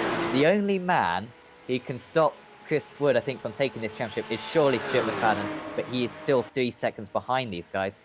If he can capitulate, this could be a very interesting finale to this season. Yeah, absolutely. Yeah, I'm just watching McFadden. I'm just checking his times. He's McFadden was slightly quicker than Wood that last lap, so I wouldn't rule McFadden out of closing this gap down to Wood and Kern. And this championship battle is not over by any means, but at the moment it's advantage Wood. And if he just keeps it together and keeps out of trouble, he's got this championship in the bag. Yep, that's all he needs to do. If McFadden did get past Wood, Blake would be champion, just to clarify. Blake stayed ahead of Cullinan. He's actually 4 seconds ahead of Cullinan now, but he's still behind Kume. Even if he did get past Kume, as it stands, that wouldn't be enough to win the championship. I hope everyone is following. I'm just about trying to make sense of this all. But it looks as though Michael Blake is going to finish in 5th place. If Chris Wood finishes in 2nd, and he's the champion. If he finishes in 3rd, then Blake is the champion. I'm going to make it as simple as possible, but that's pretty much where we stand with 5.5 minutes of this championship remaining. Yeah, just watching as well. I think it's a replay of Samuel Kumo missing his pit box ever so slightly, which cost him a little bit of time, and came back out in 4th position. But looking back up at the leaders, Frank Kern and Chris, followed by Chris Wood, and watching McFadden, he is quickly closing this gap down to Chris Wood. Yeah, he's taken 0.6 of a second out of them on this lap. It's so difficult for Chris Wood because he could probably go a little bit faster than this. Oh, McFadden's all out of shape just in the background. He's lost about 0.4 of a second, and with only what is it? Is it only 2 more laps to go? No, he got 3 more laps to go. So at the end of this one, so he needs to take big chunks out. It's literally a matter of taking a second a lap now out of the top 2 if he's going to do this one. Stuart McFadden. It's not looking good for him currently. Yeah, absolutely. McFadden, I think he knows he can try and catch these guys. He's giving it everything to try and catch them. I think he's not got long left though. He has to try and go as quickly as possible and close these guys. But yeah, Chris Wood is in the ideal position. He just needs to just keep it together. Yeah, I wonder how his nerves are right now. Because, yeah, he's put himself into a good position after, of course, spinning in race 2. We thought that might be curtains. But he's managed to respond really well in this race 3 so far. He's put himself into championship win position. Of course, we should just really say well done to Fred Kern out there.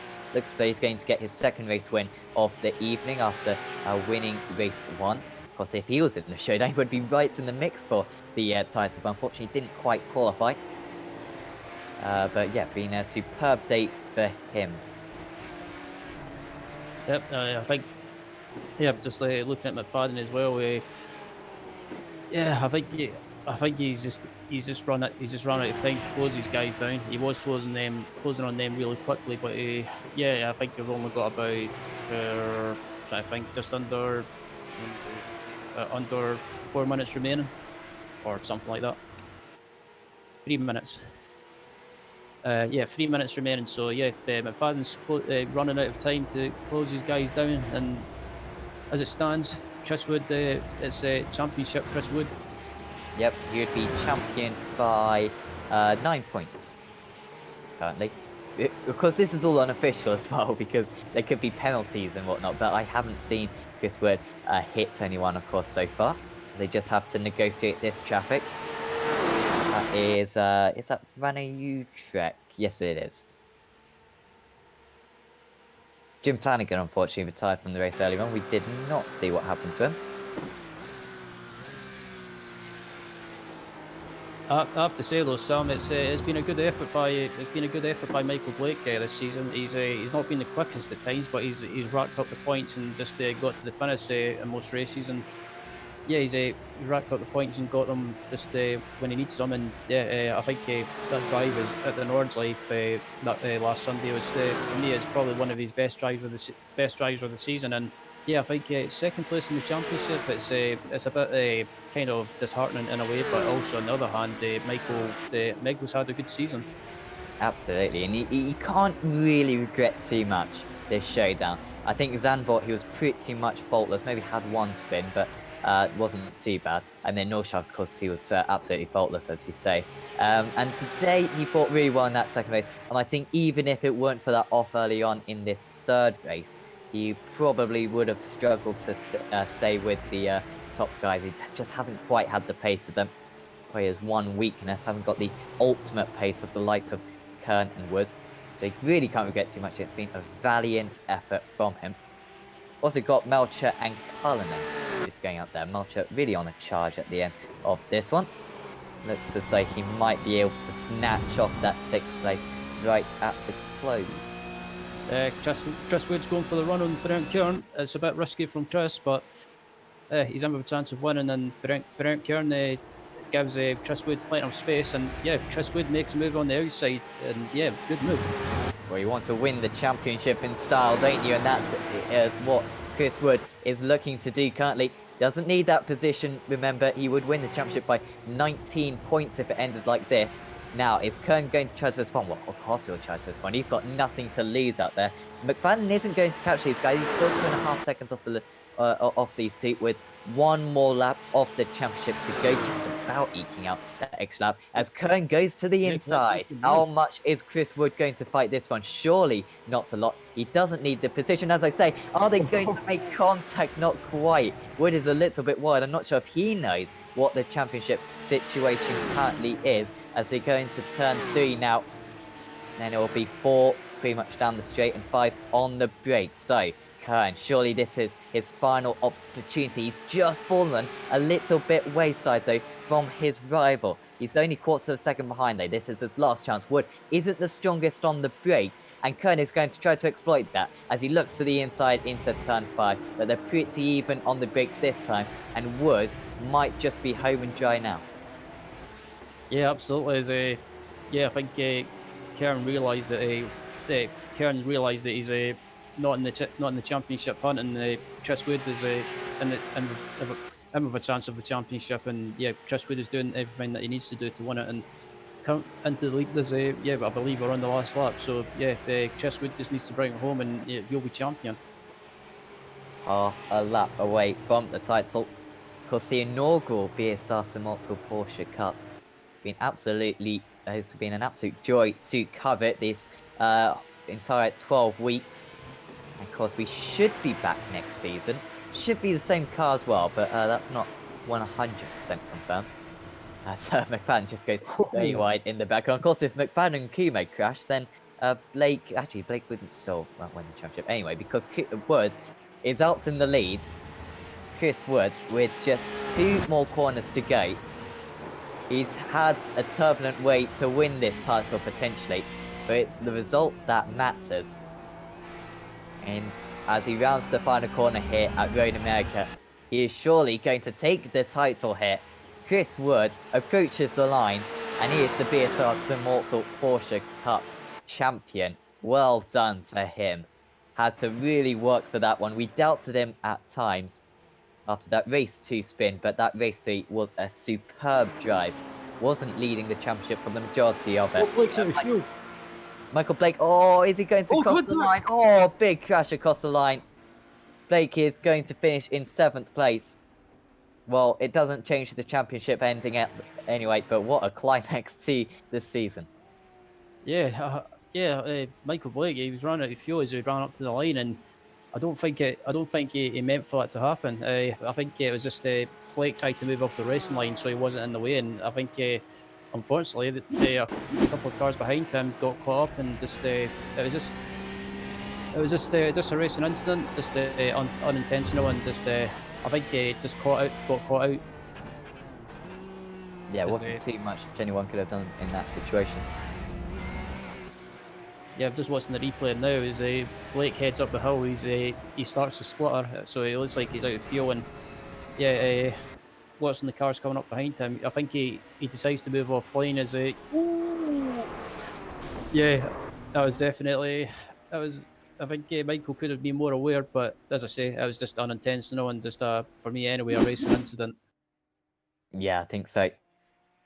So, the final race of the championship. Oh, sorry, we've still got a little bit of time to go. Got Anthony Jacobson and Cade to cross the line, but now we can go through the results. The final results of this superb season. Chris Wood wins the race and the championship, half a second ahead of Ferenc Kern. Stuart McFadden, valiant effort from him, ends up in third after starting down in sixth and actually didn't have a good start either. I think he may have started on the pits, not quite sure. Then in fourth was Sam Kume. Of course, he had that, he missed his pit stop. That really cost him. Could have won the race if it weren't for that.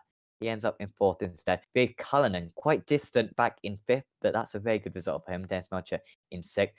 Michael Blake, well, he's lost out the championship, unfortunately, in seventh, but it was a superb effort. We can take absolutely nothing away from it. Max Wright was in eighth. Dennis Ronald Means in ninth. Lee Deemer, Kip Stevens, and Scott Malcolm rounds out the top 12. Daniels Jacobson, Banner Uchek, and Jim Flanagan rounding out the 15-car field out there.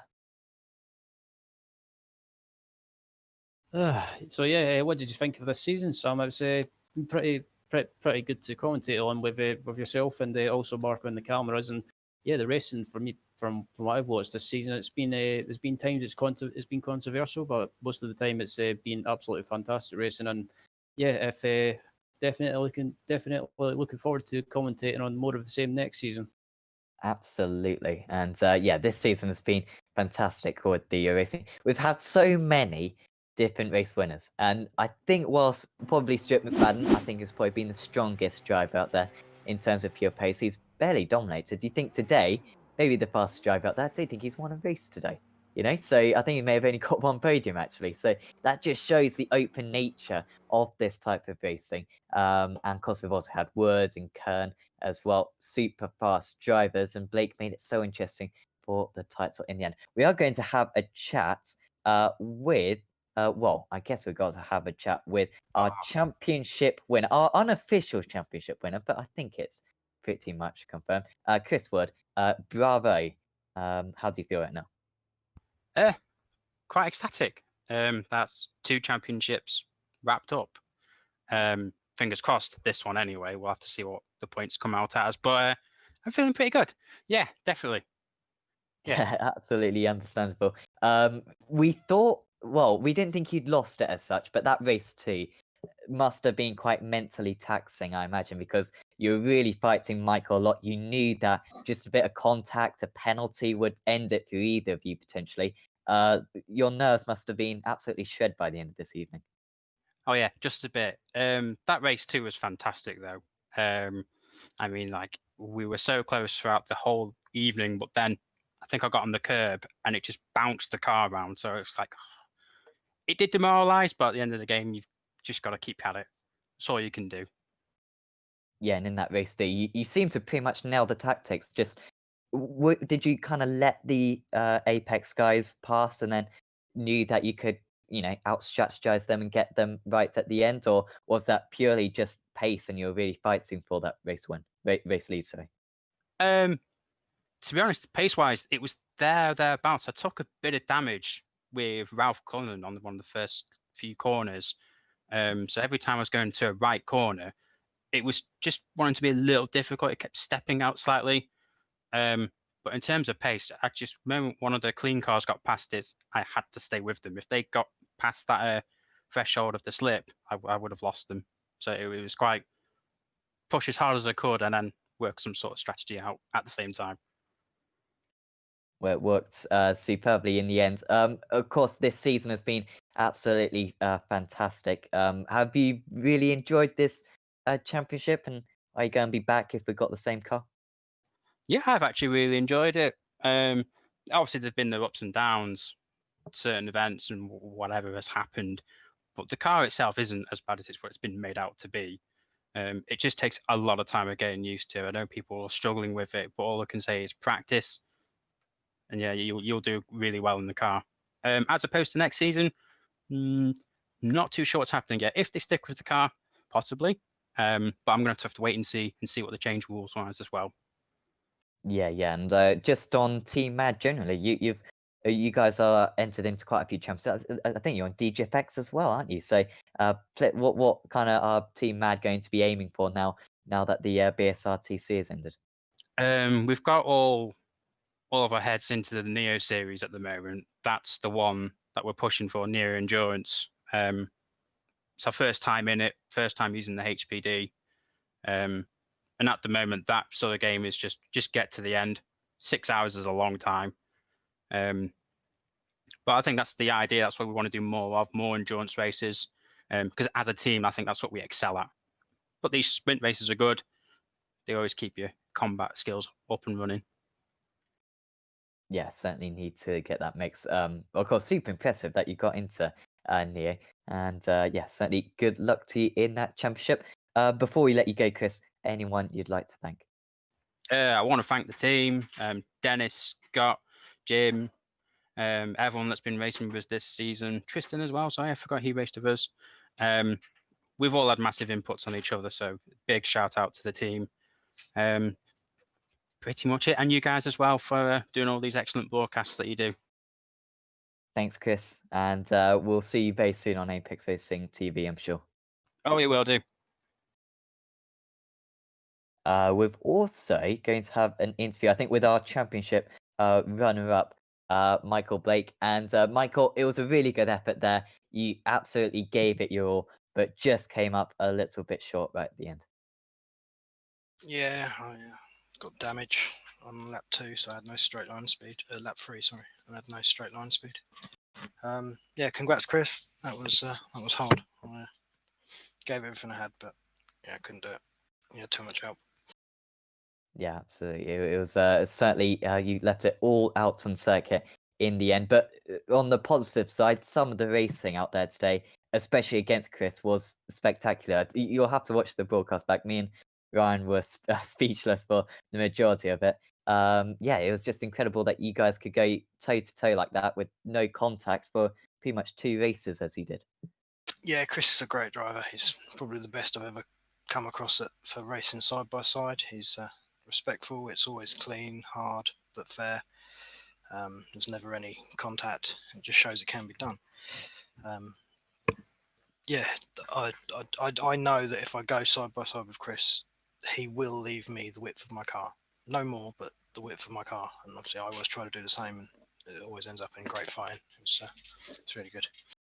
Absolutely, and of course, what Chris will receive, I guess, is a Simmortal car, I assume, with his livery on. Yep. Just tell us a bit about that. Yeah, he'll get a scale model of the car he won with. As soon as I can get it done. Yeah, it'll be on the poster. I'm sure he'll post pictures of it in the Facebook groups.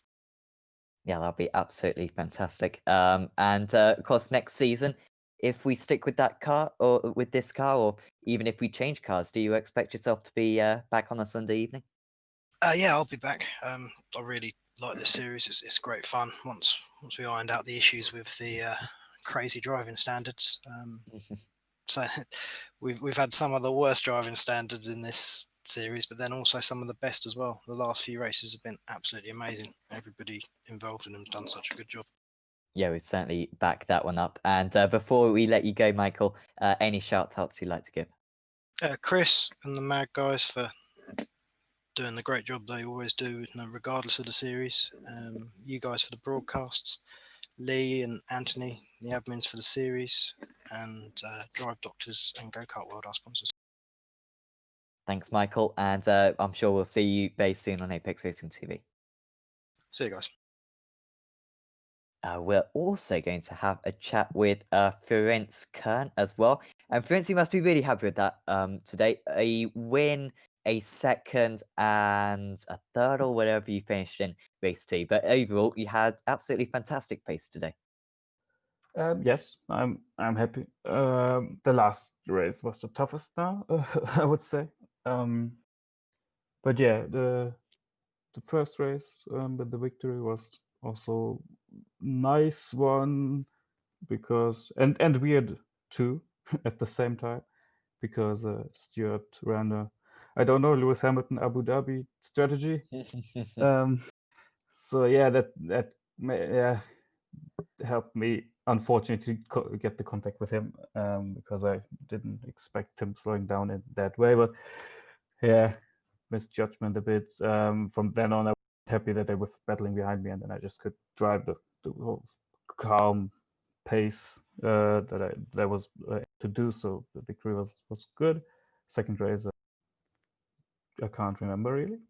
Yeah, with the nice battle in front of me between Wood and Blake, where you driving behind, you know you're quicker, or you can be quicker when everybody could be quicker if they're not battling, and you're just judging what can I do to pass them in a clean way because they're battling, and you're just sitting behind and waiting and waiting. I was really happy that they did the mistake and they could pass them, and they could keep battling for the championship.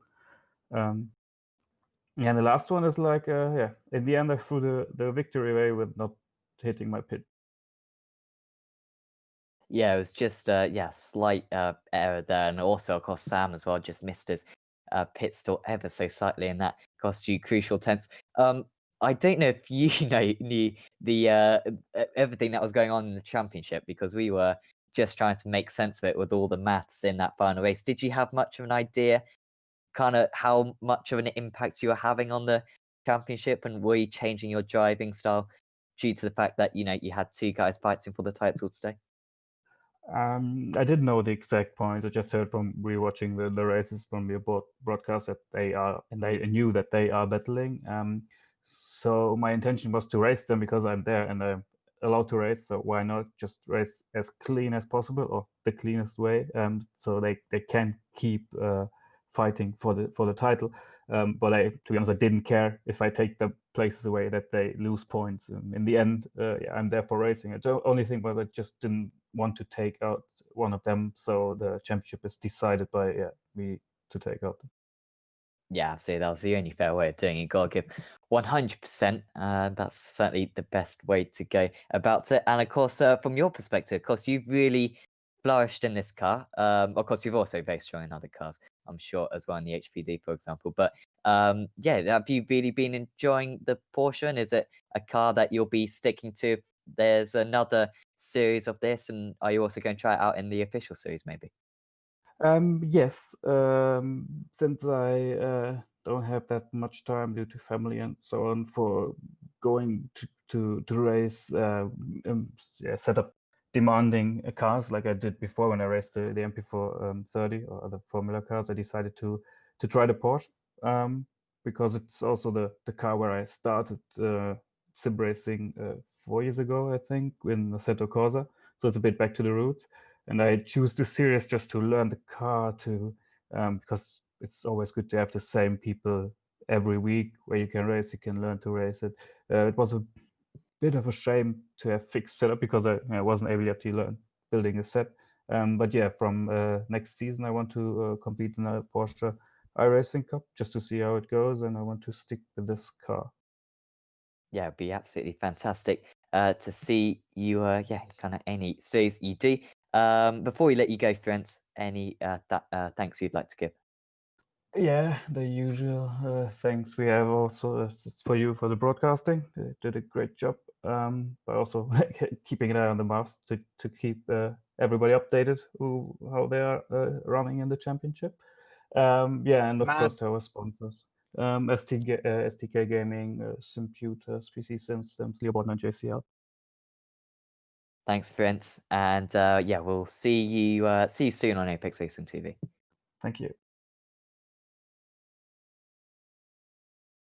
So I think, Ryan, that pretty much rounds us out for this championship. It's been some championship. You, of course, you've already asked for my feelings on it, but yeah, of course, it's provides some great racing, some questionable racing at the same time. But I've certainly never commentated on a better season finale than that. That was absolutely enthralling, trying to make sense of all of it.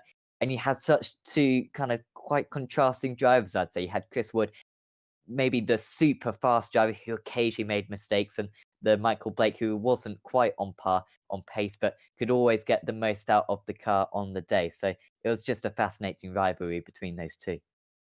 Yeah, absolutely. This season's been pretty good to commentate on, and I think for me anyway, even though Chris Wood he done everything that he needed to do to win the championship, the driver of the season or series, or yeah, driver of the series season basically for me has to be Michael Blake. I mean, he wasn't quick, but he just he done everything that he had to do to try and stay in contention, and just finished races and picked up the points when he had to, and just it's I was absolutely heartbroken for Michael when he lost out in the championship, but yeah, fair play to him. He put up a good fight this evening, and I think he's been rewarded with I think anyway, a very good second place in the championship.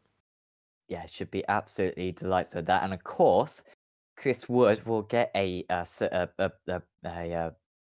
scale, not to scale, but a scale uh, Simmortal Porsche Cup car with his livery on it. It's really cool. That's absolutely awesome that he gets that prize for winning the title. And of course, do check out Simmortal's products if you possibly can. Hopefully, this series will be back next season. Of course, next Sunday, in place of this, we've got our special event, our Week 13 event on Apex Racing TV. It's a radical MX5 Charlotte Roads Tsukuba combo. So try to tune in for that one if you possibly can. That'll be absolutely fantastic. And also, of course, we've still got some entries available. More details can be found on our Facebook page. And of course, it's week 13, day night next week, and lots of single seaters as well.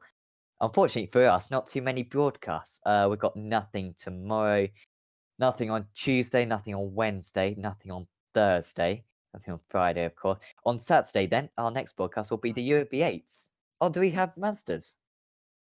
Yeah, we have the MX5s Monday okay. tomorrow, I believe, and also we have the Ripmatech series.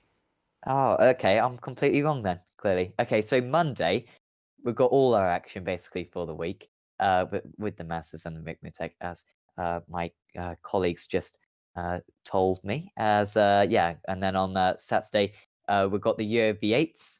That will be the week. That'll be the end of the Christmas special actually for that. We've got 4 races. One's a road one, one's an oval one, one's a rallycross one, and one's a dirt oval race in V8 Supercars. You don't want to miss that one. And of course, then on Sunday we will have the Week 13 special event on Apex Racing TV. And of course, after that, all the seasons will be getting back underway for 2019 Season 1. Hopefully you are looking forward to it. I'm sure we all are. But until then, from me, from Ryan, and from Marco, we'll say goodbye, and we'll see you then.